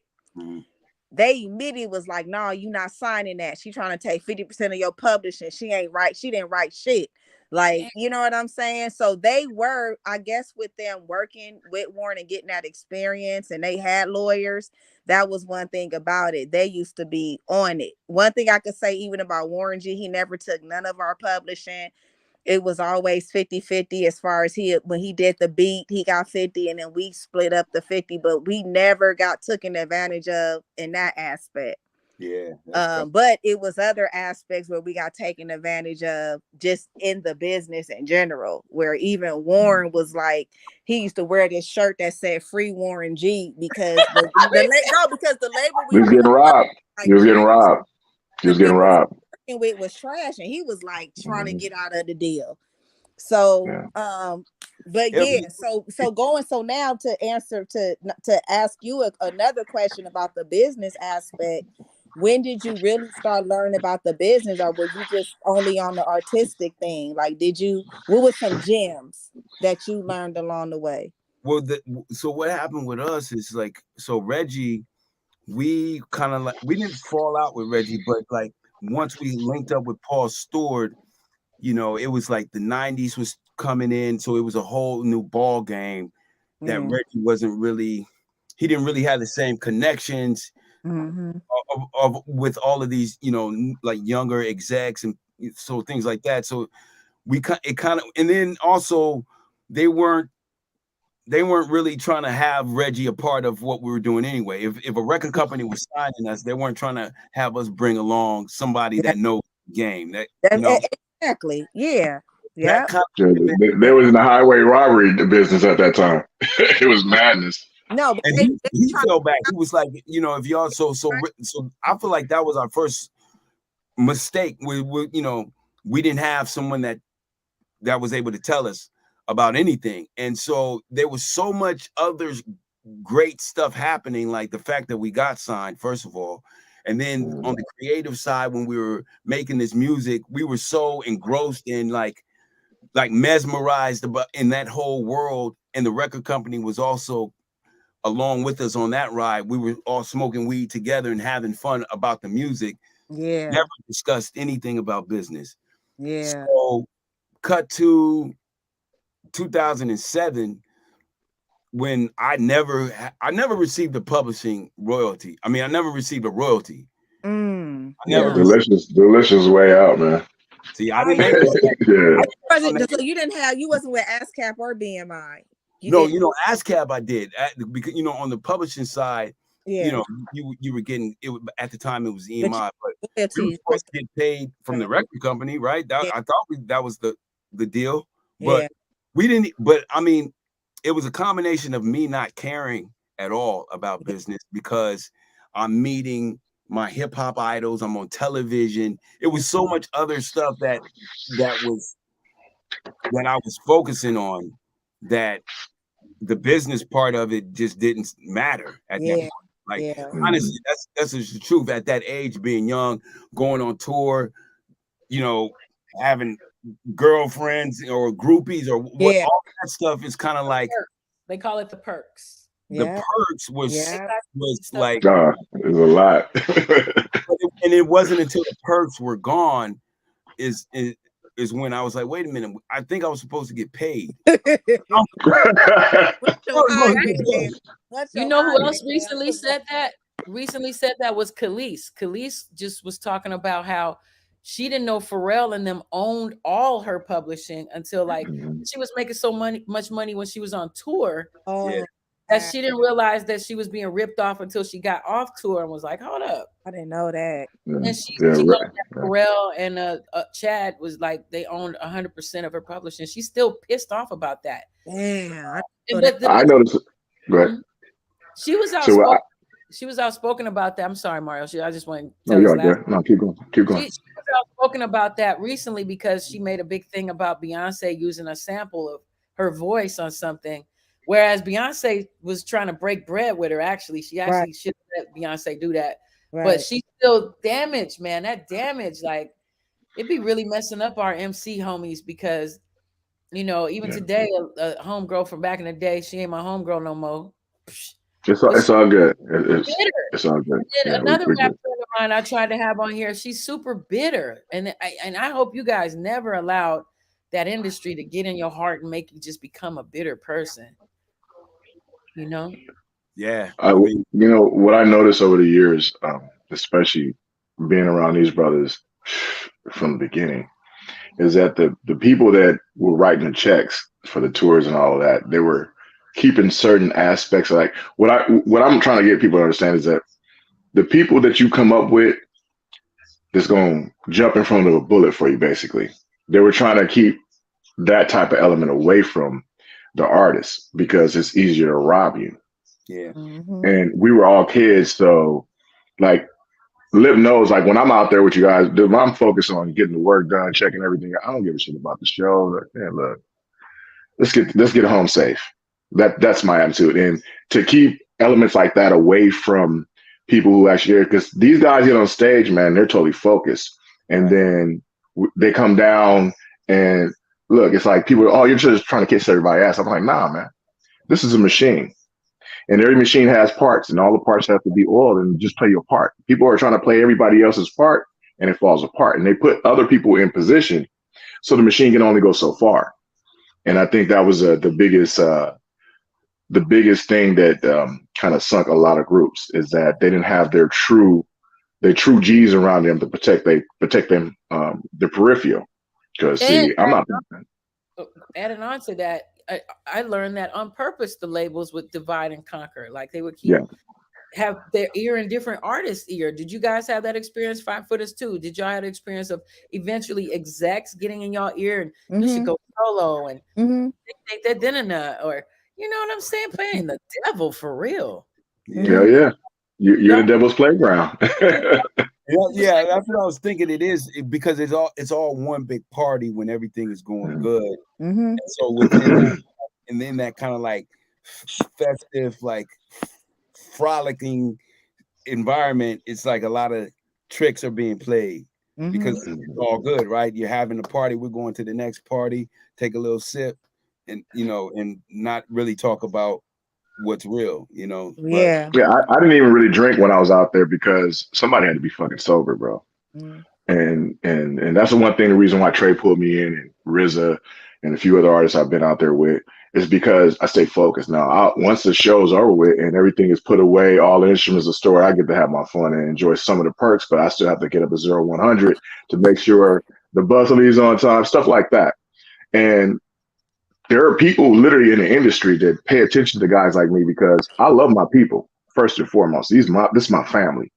Lip know that's my family. He family no matter what. We didn't come out the same coochie, homie, but you're my family.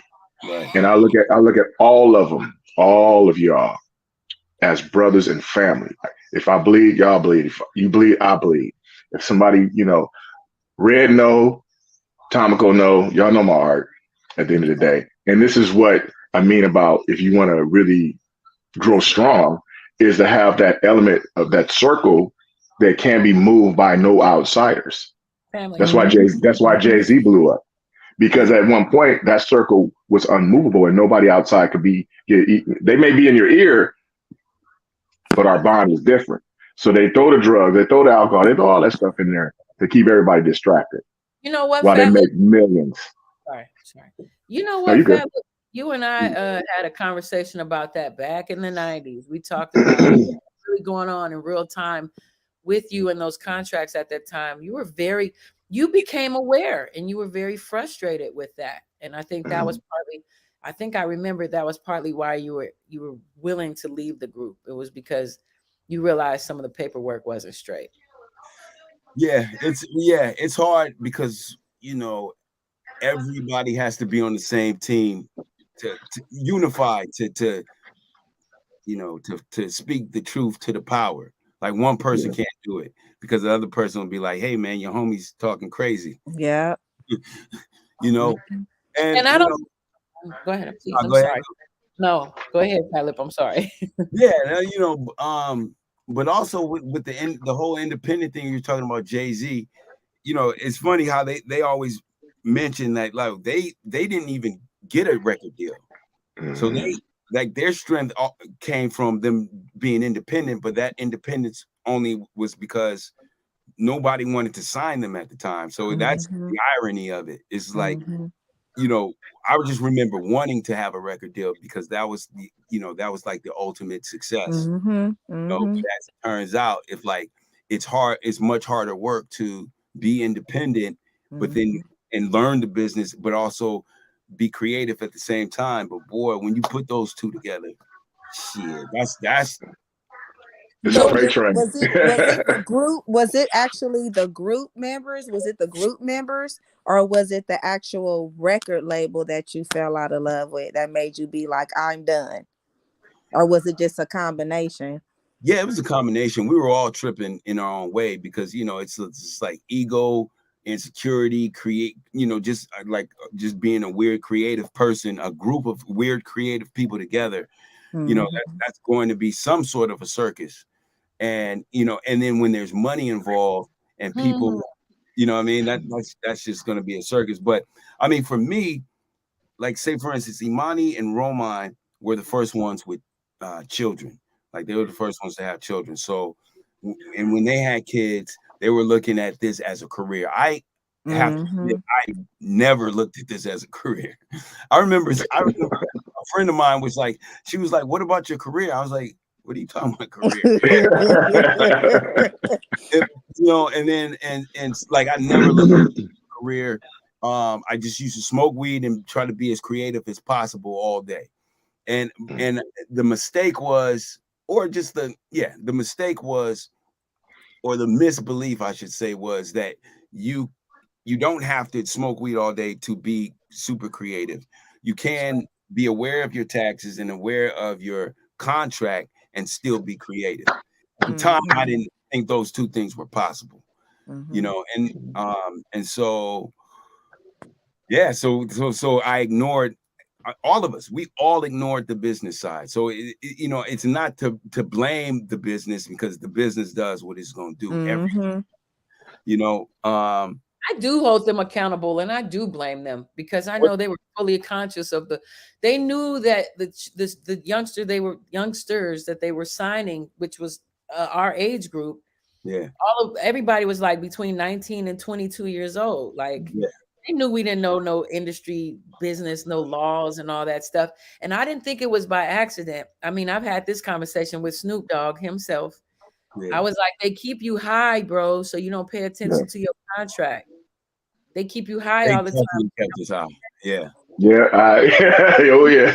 Always. We wanted to be high. I didn't smoke weed back then. I started smoking weed like literally the year Indo Smoke and the Chronic came out. Like that's the influence, right? But not regularly.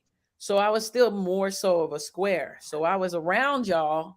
And I was conscious of the fact that they were totally pushing dope to y'all. Like not just y'all. I'm talking about all the groups that I had the honor of being around. I noticed that was a thing. Like these execs or the execs people or whoever they were, they always had like bags of weed, pills. They promoted alcohol to the kids. You know what I'm saying? And they knew what they were doing. They were everything's strategic. And I want to know his best memories. I want to know one of your favorite, when you could look back, what was one of your favorite moments or one of your best moments? I want to hear something positive now. Yeah. I'm starting to get depressed. Tom go took it to the darkness. I'm like, hey man, I'm trying to bring this. We're going to the dark side, baby. That's all good. That's why I love y'all here. Hey, before you answer, hey, I don't know if you remember this, Tomico Lip. We were doing a show. Pharcyde was doing a show at in Hollywood. I think it was Water the Bush. I'm not sure. Remember when you got on the stage time ago? You opened up for him. Yes. You came and hollered at me. I was going inside. He's like, "Yo, Ray's." I'm like, "Oh, what up? What up?" So we went inside, and he's like, "Man, ask me if I can get on stage." Woo. I'm like, "Well, I go see." So I hollered at Lip, Slim, and I think it was Romai, and because they had I think it was like a 10-minute break before Pharcyde was going to close the show out, because I think it was the last Water the Bush ever. Because we used to have some epic stuff going on back there. All you kids out here, y'all don't even understand how fly it was to be in that life. Unity? Remember Unity? Did y'all ever perform at Unity? It might have been the last Unity. It was the last Unity. Bush was over in 91, so it was definitely like. So it was the last. Then there's I get it. I'm old. My bad. So it's the last Unity. I know that she went up there and ripped it, and it was just. I just wanted to see if you guys remember that because it's just one of those stories that. Yeah, look, I don't know, man. You know, I'm always in the shadow being quiet, so I really didn't say too much. And that was like 94. That was in 94, 95. Okay, I know it was. I know it was the last club for that. So it been Unity. I remember the last Unity because the Boogie Monsters was there, and I'm a big fan of the Boogie Monsters. Yeah. You remember them? Well, Fat Oh yeah. This really? was one of my favorite. Honey Dips. I can't believe you mentioned Craig. I can't mention you mentioned Craig from Soul Brothers, man. That's their brothers years, man. God, Soul Brothers. V-Love, Craig, yeah, man. Yeah, V-Love is the first person I did hip hop with. Like I used to be at his house in 85 or something like that, DJing in his bedroom. That's when we used to DJ before all of this stuff. You know what I mean? Yeah, V-Love used to do Osco's right there on La Cienega where it split at San Vicente. Yeah, back in the day. Yeah, man. They used to have a Sunday party for under 18. Yep, every Sunday. And where? At Osco's. Osco's. That's I remember that. Yeah, do you remember the club? Cause you might not. Cause that's... Now I remember the teen clubs like Studio East. That was in Compton. Mm-hmm. The Joshua's. Yeah. Okay, yeah. Joshua was in Inglewood, right? Osco's used to be so you're going northbound on La Cienega, getting closer to Beverly Center, and San Vicente and La Cienega split off. Right in the middle of that. Right in the middle of that split was Osco's. It was there for years. It was there for years. I didn't know that was the name though. Yeah. Oh man. There was so many fly places to go when we were younger out here in Los Angeles. Look, we our generation X, man, we're some trendsetters on the real. I'm gonna keep that gangster 100. We set a lot of trends and we set this shit off. Hey, let me go ahead, Fat. I was just saying that's what me and my brother was talking about that, like just the culture that we came up like pre-hip hop was the club culture. Like I know people that I've been seeing at the club, just I don't even really know their name, but I've been seeing them for like 20 years. Yeah. You know what I mean? Like I've been seeing them out, like, and we always been cool. But when you was asking what was the best moment? Yeah. Like what was a moment you was like that was just unforgettable? I gotta say, there's a few moments, and then if I gotta choose one moment, well, this is what I'll do. I'll choose a period, and then I'll choose a moment. Okay, let's do that. The period was pretty much, I'll just say when "Pass Me By" came out.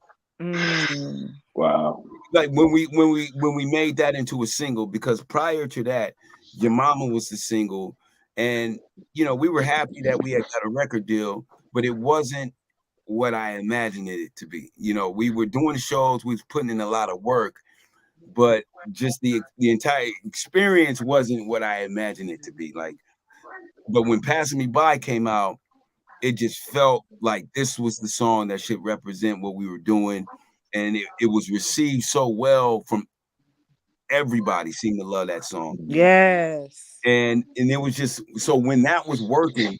Everybody was happy. The record company was happy. We felt good about it, especially when we did the video. And the video, we were all happy with the video. We were about to release it, and then we released it just to see it just continually go up the charts. And someone mentioned it, like that whole period when "Passing Me By" came out was like gravy. Like every day was something like. A new tour. Now we're doing Arsenio Hall. I remember that. I remember that. Yeah. That when we started to come up in the game like that, the feeling of, because it was a dream come true, and going to New York and just getting all the love from all of the people that were that we were fans of. Yeah, I can imagine. We met all of them, Slick Rick, all of them. Big Day, all, like, and they was all out there, and they all showed us. I mean, not to mention Tribe and De La was Dang. like.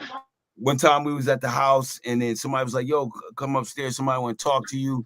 And there was a speakerphone, and then there was these two dudes was like, "Yo, your mama, yo." They was like saying all the words to the album, and we were listening for like 5 minutes, and we didn't know until they was like, "Yo, that's Q-Tip and Fife." Oh my God.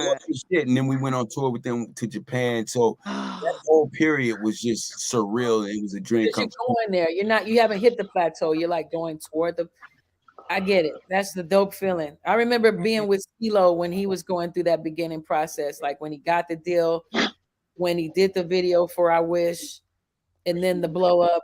There's a great energy on that. I didn't have that experience, but I've been around all y'all that have had the experience, and that's beautiful. Well, just when it's working, everything is like it's like every day is something. It was the meetings. You remember the meetings? That was shit. That shit was fun. We got to go to a meeting today at the record. Okay. I was there. I was at the meetings. And but then I also remember like when Run DMC, I was watching BET and they were interviewing Run DMC, and they were it's Run DMC. You know what I mean? Like legends. The king of rock since the 80s. So before I even dreamed about being in the rap game, Run DMC was like, and so they asked him about the West Coast, and he was like, "Yo, man, of course I gotta give it up to Dr. Dre and Snoop, but them Pharcyde cats," I was like, "Yo, that's Run DMC." You know what I mean? So if I would a moment, I would just say that. I would just say that moment because I'm a hip hop fan. So to hear, you know what I mean? So. It was a lot of great moments, though. I ain't gonna lie. Well, okay. Now I wanted to know about your DJing. When did you start getting into DJing? I started DJing before I was rapping. I started DJing when I was like 14 or something like that. In the 80s, and I just started DJing, and then around 2008 is when I bought my turntables and started. I picked it up again in 2008 because everybody did. Remember, in 2008, everybody started DJing again. I remember Erykah Badu started doing that a lot. Brown Air, yeah.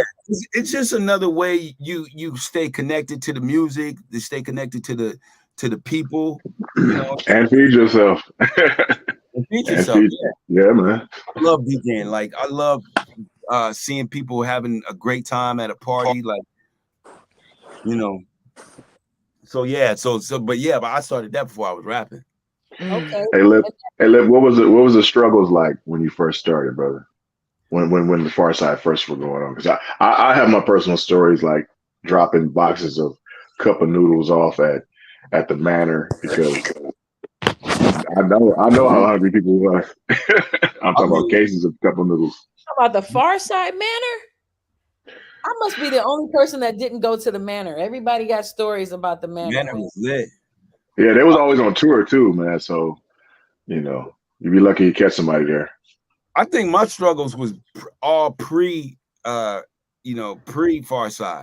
Like before Pharcyde, that's what made me start rapping. It was the struggles of not having any other outlet, So, and that's what made it all the more, the success meant more because it was like I remember a point where I let everything go. I remember one day I threw my watch away because I was like, time doesn't exist. Like that type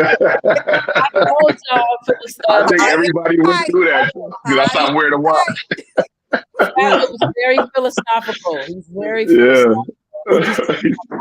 I love talking FATLIP. He gets very, very deep. Okay. There was all of those expectations. Like at that age, you were supposed to either have gone to college or something like that, or had a respectable job. I wanted to work at a bank just so I can wear a tie, so I can be respectful and have a car with some rims. None of that stuff played out, and it don't seem like a big deal, but like when you're that age and people are looking at you like you're not doing what what you should be doing. You just feel. You don't feel like you're respected. And I think that is what drives you to be like, nah, I'm about to get my respect somehow, some way. And that, and I remember that's what it was. And then that's when I just started. And it's one thing about having a creative outlet.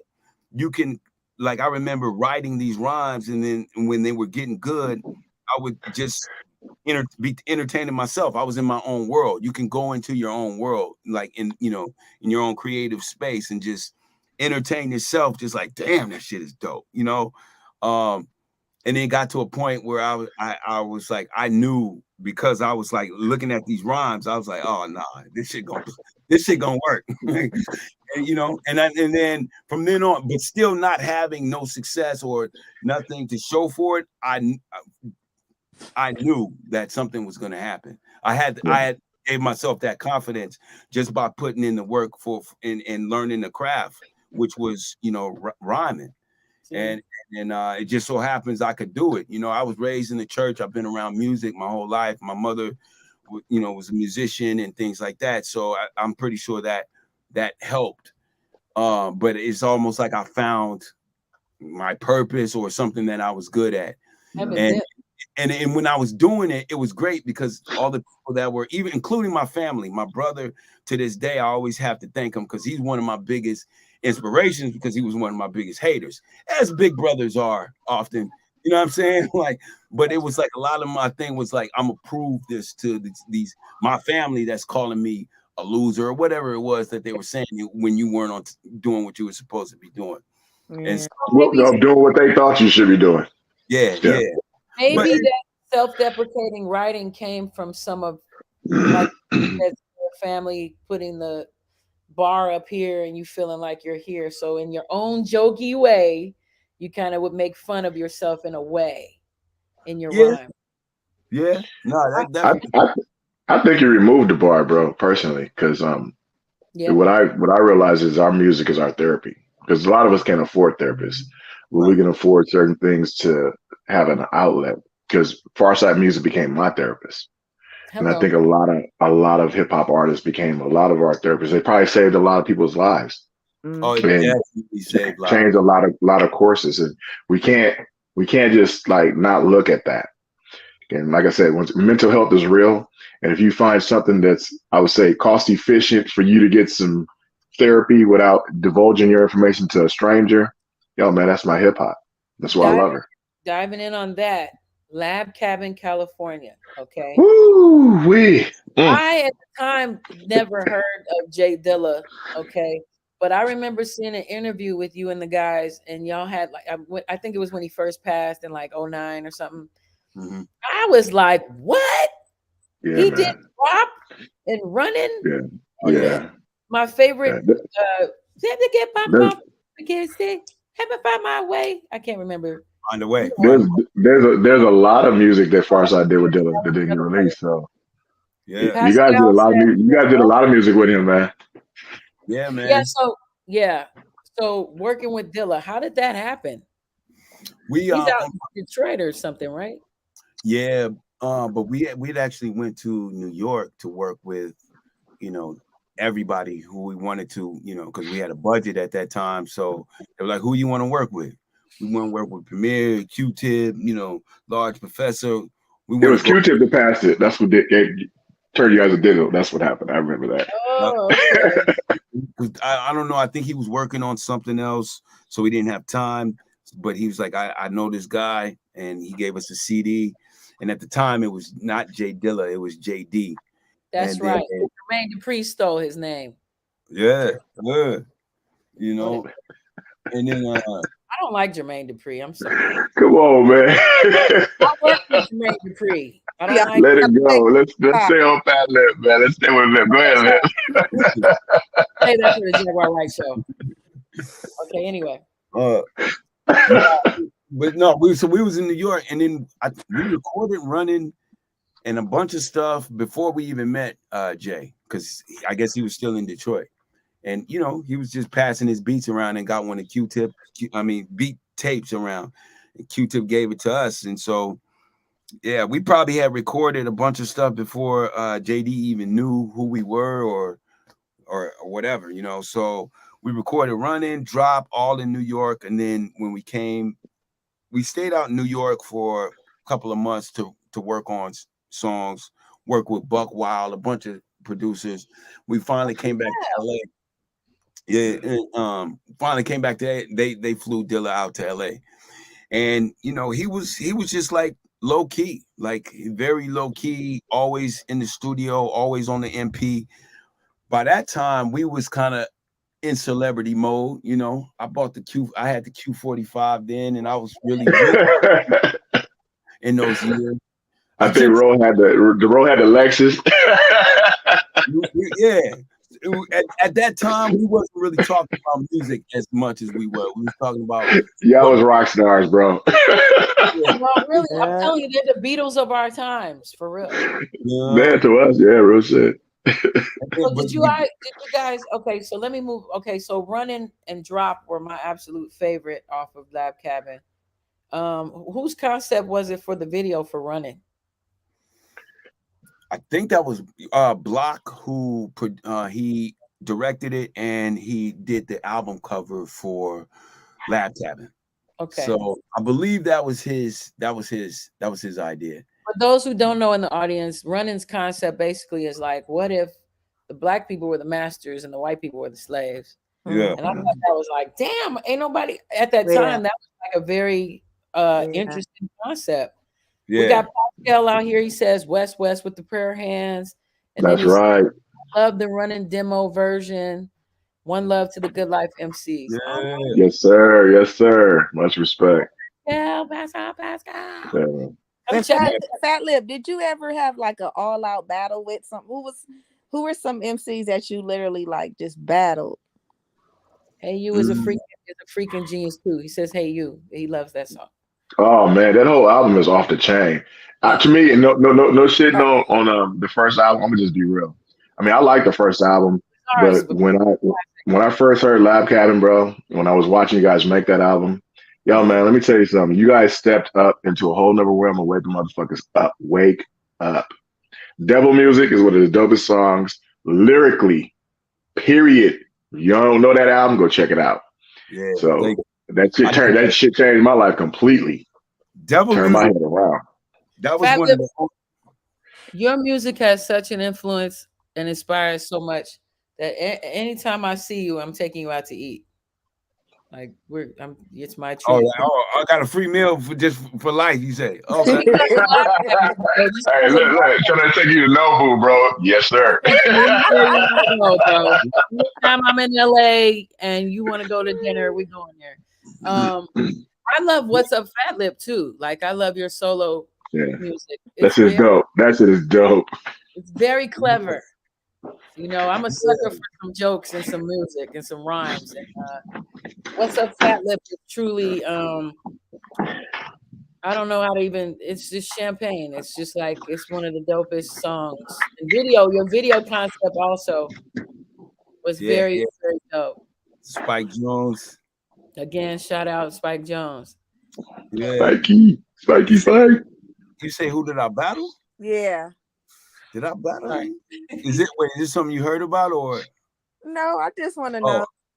No, I did hear such and such told me. No, I'm just playing. I just want to know if anybody you battle, or did you guys challenge each other within the group? Like, did one of you guys just have like a battle? Nah, see, Peace was the first. We wasn't really battling like that. Freestyle. Yeah, because see, I'm more like I think I could say that I started rapping in the 80s. And I feel like freestyling and all of that's some like real 90s stuff. So I wrote all my rhymes. And when I say all my rhymes, I think I had like two. You know what I mean? I had like two rhymes. But that was enough. Like you know what I mean? And it was that one I kicked. I kicked the first rhyme that I wrote. Yeah. And then I had that one. And I just used to go around all day and then, you know, spitting that. Like, we'd be at a party. He was like, yo, he's a rapper. Because when I first told people I was going to be a rapper, they were like, no, you're not. Because they were thinking LL. They wasn't thinking like no one can be a rapper except if you have look like Run DMC or anything like that. Mm-hmm. I remember talking to somebody and then she was just like, no, it's just like, she's like, well, She's like, because you're just not. She was trying to describe it, and she basically was just trying to say, because you're not LL Cool J. Mm. When they heard my rhymes, they were like, "Oh," like I was like really rapping. You know how you like when somebody say they sing and then they start really blowing. That's how it was for me. But rap. And they were like, "Oh shit, he rap." So now everywhere we go, they would be like, do that rap, and then I do that shit, and then I was like, I was that nigga that raps. That's similar to Coolio's story. I asked him a similar question, like, how did you end up? And he said he was the dude that carried the record crates for the DJs back then. He wasn't rapping yet, but then he saw this Puerto Rican homeboy named Jose. He was his neighbor. He always got the girls because he was a rapper. He was like, shit, I'm gonna start rapping. And then he started writing the raps. He just started. Just one day, this dude was like, you can't rap, and he was like, and he wrote a rap, and he said mine was doper than all of theirs. So then that's how it started. Like one day you just dive in. Hey, when did you know that Pharcyde was really making an impact? You guys were large. I would say, yeah, like that period when Pass Me By came out, and we started just to see the response from the big dogs, just like like I say Run DMC and all of that. But I also have to say, I mean, it continued throughout time, because I gotta mention, like, I didn't know hip hop. I didn't know where hip hop was going. Not that I even was sitting around thinking about where's hip hop going at the time, because I wasn't. Just being young, I didn't think hip hop was gonna be as influential as it's become. And so, I think as each decade or each year was passing, I started to see how influential it was. Whether it be, now it's standard to play 90s hip hop at restaurants, and or just to see everywhere. You became elevator music now. Exactly. Yeah, we're elevator music. Yeah, it really is. Or in another thing, I wasn't considering, like the people that were much younger than me, that they're gonna grow up, and when they grow up and start owning businesses or restaurants or whatever, they're gonna think back to when they were 13 and their big cousin was playing this. But that's really what it is. It's like, and then you start meeting these people that are 30 years old. It's like, oh, my aunt used to play this, and this was, to view hip hop as old school music, when from our era we view like Motown as old school music. Old school music, yeah. My little cousin tells me that now. He said Pharcyde was the first album I played for him. Rolling My Bug, coming to pick him up. He was like 12, 13 years old. And I'm bumping the first album. And he's like, yo, who's this? I'm like, oh, yo, man, it's the Pharcyde. That's your cousin Trey right there. This woo. And I think we slid by South Central Studios over there on La Cienega. Yeah. And he's like, oh, but I'm just saying, he literally says that woke him up, because he didn't listen. He listened to what his grandmother, who was raising him, the music she listened to. And I was the first person to come around. The first thing he ever heard hip hop wise was the Pharcyde's album. Oh, real quick, there's a question, real quick. Pascal, he's saying, by the way, the PEACE track with the Pharcyde when freestyling, that was insane. That was supposed the first album. Pascal, you got to write that a little better than that. What are you trying to ask? That was supposed to be on the first album, right? He's asking something about a peace track.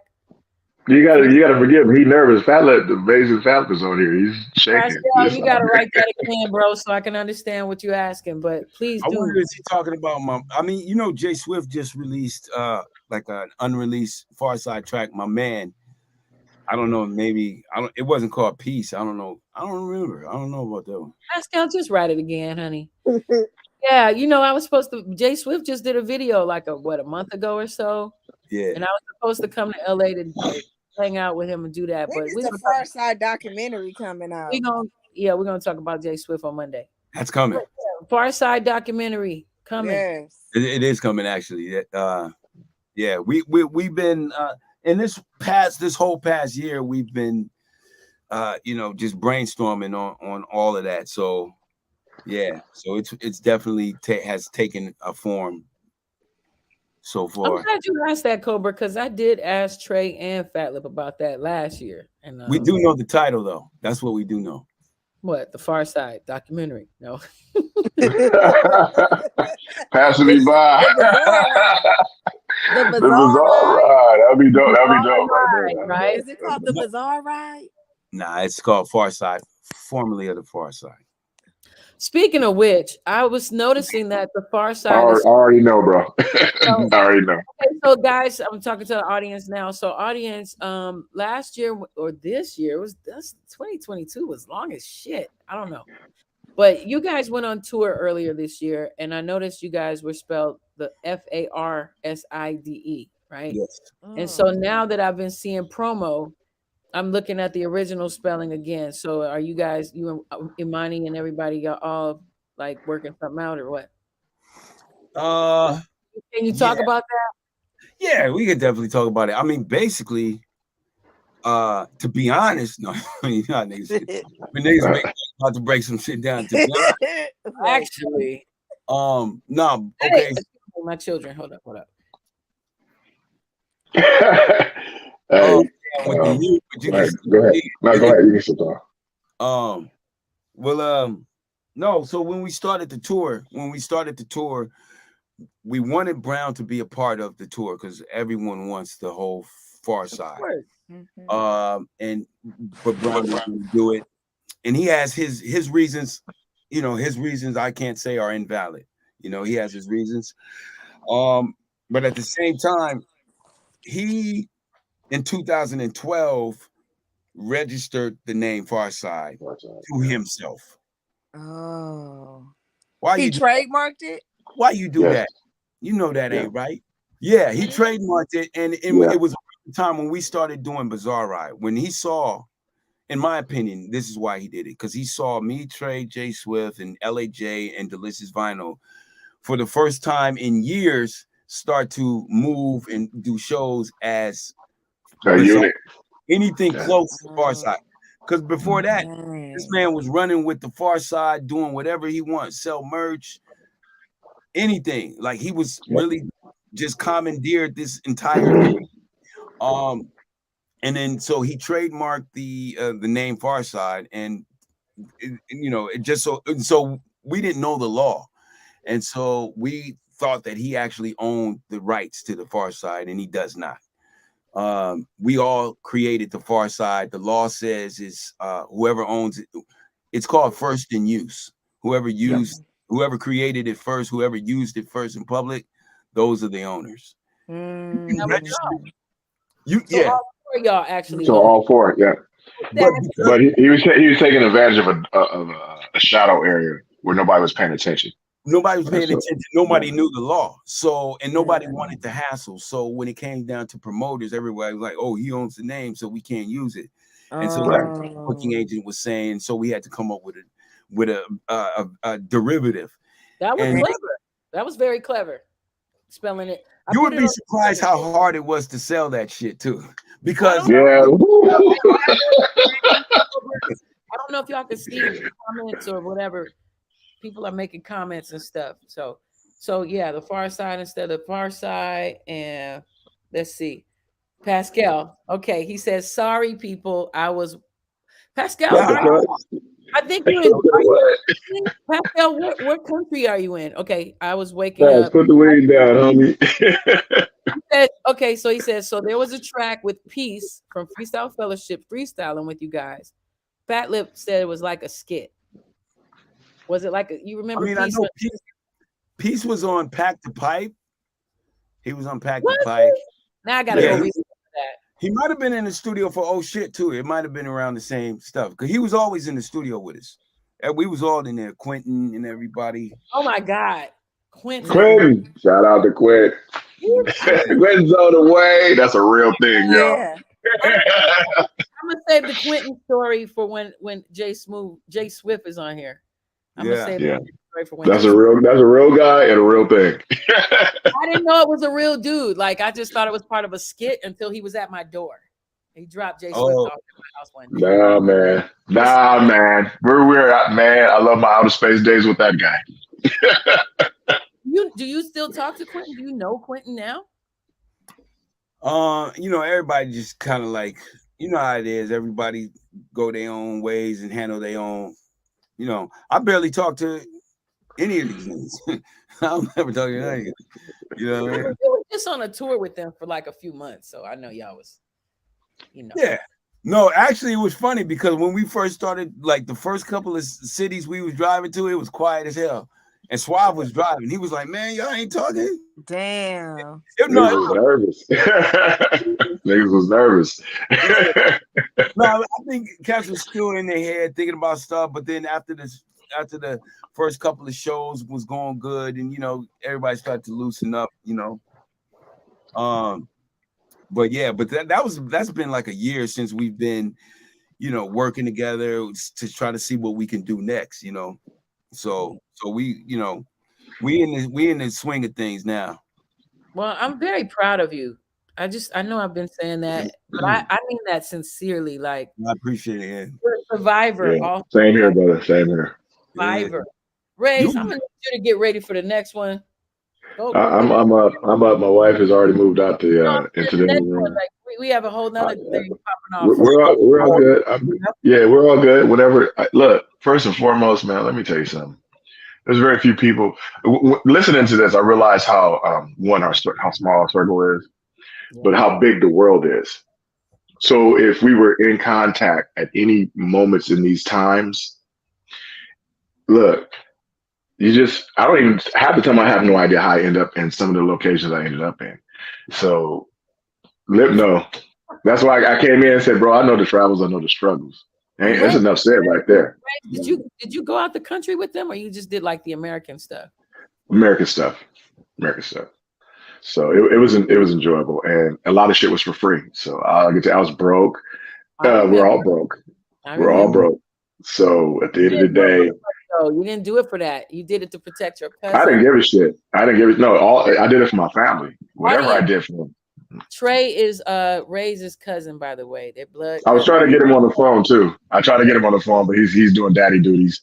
Trey's the last one of us to have a child, so he's an old man with a kid. So I was just like, bro. Oh man. I was like, your balls are finally working now. He turned the faucets on. Now that goes in with you, FATLIP. I had an opportunity to meet two of your children. Where was that? When we dropped you off at the studio. That's right. Yeah, that's right. They're very handsome. RZA and DJ. And RZA and DJ. Listen to those names. Well, Derrick Jr. and then RZA. Yeah, RZA's my oldest. They're both vegan chefs. Is that what it is? Not by any means. No. No, I think it's meat eaters. Are they vegan? I don't remember. They're not vegan. No. Okay. No. Nothing about cooking at all. I'm tripping. I'm definitely the only vegan in my entire family. Family. You're vegan. I was vegan until I was 5 months pregnant and I needed some hot wings. Like I needed. But okay, you're vegan. That's what it was. Okay. Yeah. No, we was driving around LA. I loved it. It was me, otherwise FATLIP in volume 10. I'm like, this is nuts. This is 1994 for real. That was a good day. That was a good day. Yeah, it started off a little rocky. Oh, you know what's funny? No, because remember, Tim was like, "Lip, man, I just think you need to get off them drugs." I was like, "I've been drunk for a minute." I've been drinking. He was like, "I think you're drunk right now, nigga." I was so embarrassed. I'm like, "I'm good, brother." I was so embarrassed. But you didn't even have to be because Lip already know. Lip know. We had a fun day because I like that video too, because you could look back and you could see that it was layers peeled back. We like by the time we was all on camera, we was all comfortable with each other. You know, because Ray's, I picked up the director as well. I picked up the director. He said I didn't even have room. And what was the other rapper brother's name? I forget. Arif the guy. Arif the guy. So it was like us in the seats, and then the director with his camera. It was director and Arif. They had to smush in the trunk. Like I got a hatchback, so they was like, he was on that bucket. It was like 1994, and we drove to Simply Wholesome and got snacks and all that. Man. It was a lot of fun. I love that. And I think I feel like we ran into a bunch of people that day too. Yeah. It was crazy, Rays. It was like people I hadn't seen since the 90s. Anytime you with Lip or anybody from one, you're gonna have a lot of fun, and it's always gonna be eye opening because you start to look at things with a different perspective when you're around so many creative people. You know what I mean? That. So because I mean, I don't because I'm always around creative people. You just have to be looking and paying attention. And then when I come home, my therapy is right here behind me. So all of us have our own little niche that we use to block out the poison. Yeah. Period. Because it's poisonous once you come out your house, and you have to. It's toxic. It's poison. You have to navigate through that when you come home, or when you get to your space. You definitely want to blow off that steam a certain type of way. Sometimes I remember we blew off a lot of steam using a lot of alcohol, a lot of drugs, and it becomes to a point where you get, comfortable in yourself, where you realize, like you said, you don't need all that. What you need is peace and quiet, and some time to yourself. Because we never really, and Lip can say, we really never took time for ourselves by ourselves. Because we always had we get a house, like we rent a house that we're gonna stay in for a year. But what first thing we do is put equipment in the living room. Studio, right. It's always weights and equipment. Yeah. I went to Otherwise house yesterday. It was the exact same. I was like, damn, it looked like Mario's house. It looked like Ray's house when I first used to come around. Literally, it was equipment. He had 3 dogs, 3 pits, and weights in the living room. No other. And I did that recently. I came home from work one day and I was like, yo. Oh, okay. Like I put it in my bedroom. Listen, I love hanging out with you. That's like a given. But we're about to go do another podcast. Like there's people waiting in the other podcast to get it cracking. It's the Pajama Jammy Jam. So Jammy Jam. You are so well. This is where we get bug wild. We about to get indignant. So let me explain to my audience too, because y'all can click on that too in a few. So basically 2 nights ago, FATLIP, Rays, Cobra Red, a slew of other people. We have a topic and then we discuss it. And we are grown. People drink, smoke, eat, and talk, right? And so some people are already clicking in on that. What's up, Kalari, beloved? Like we got people really like ready for that. Because the topic tonight is crabs in a barrel. Why do niggas hate themselves so much? Okay. So that's what we're going to talk about. Now, if you want to join in that fun, you are hello welcome. Topical, you ain't shit, So it starts out with... So you said the topic is why do niggas hate themselves? She ain't shit, bro. Hey, the topic is why niggas be hating. It should be why do niggas hate, but it's real shit. Niggas do be hating themselves. Niggas be hating because they hate themselves so much, though. So, and I use nigga intentionally, family. So don't get it twisted. There's a difference between black people and niggas, straight up. Straight up. So anyways, my friend, you are absolutely welcome to join us in that podcast. Okay, I'm probably check it out. He ain't doing shit anyway, so quit acting like you busy, motherfucker. You an old man like me, and you know you're supposed to be sleep on some Geritol. I know where you at, man. I didn't pack up and come down there. So what happens, audience, is that I'm gonna click over to the other one after we close this one out, and I'm going to put the link in the comments, and then you click in whenever if you want to have a conversation, if you want to give your opinion about some stuff. That's how it is. You know how used to people call in on the radio? Right. It's like that, but people can see you, or you could put you could do this too. See, you don't have to show yourself. You can put your little cover thing on there. I just say, don't be scared and tell everybody is a hater. Fuck off. Learn how to squabble. Exactly. That's all you got to do. Learn how to squabble, and you tell these motherfuckers shut the fuck up to their face. Carry a shank. All right, so he said carry a shank. Get the pistols going. You know what? I was gonna go to the Project Blow thing on Wednesday. I might not, but whenever I come to LA, I'm dinner. For sure. For sheezy. Okay. You know I'm gonna be seeing you soon, man. So Yeah, yeah. And hey, and at the very least, you gotta come to the show or in February in LA. Yeah, I'll be seeing you soon. Yeah, Definitely. I'll yeah, definitely. yeah, I'm gonna yeah. talk to you like this week sometime. So, but That's what's up. I want to. Okay, in my dream of dreams, I would love to interview the whole Pharcyde. Yeah, good luck with that one. We're working it out though. I've done things. We Do you get know Booty to I focus. got the Jurassic 5 back together? I did that. I killing Charlie and all them was having an issue, and I'm the one that kind of worked that one out. I know they're not cool right now, but God knows best. So I would Well, love to interview the Pharcyde, the whole Jurassic 5, the whole High Road already told me they're gonna do it with me in February. we just Because saw Hyro at the last show, right? Lit at the show that was downtown LA. Oh yeah, yeah. Yeah, they were all there.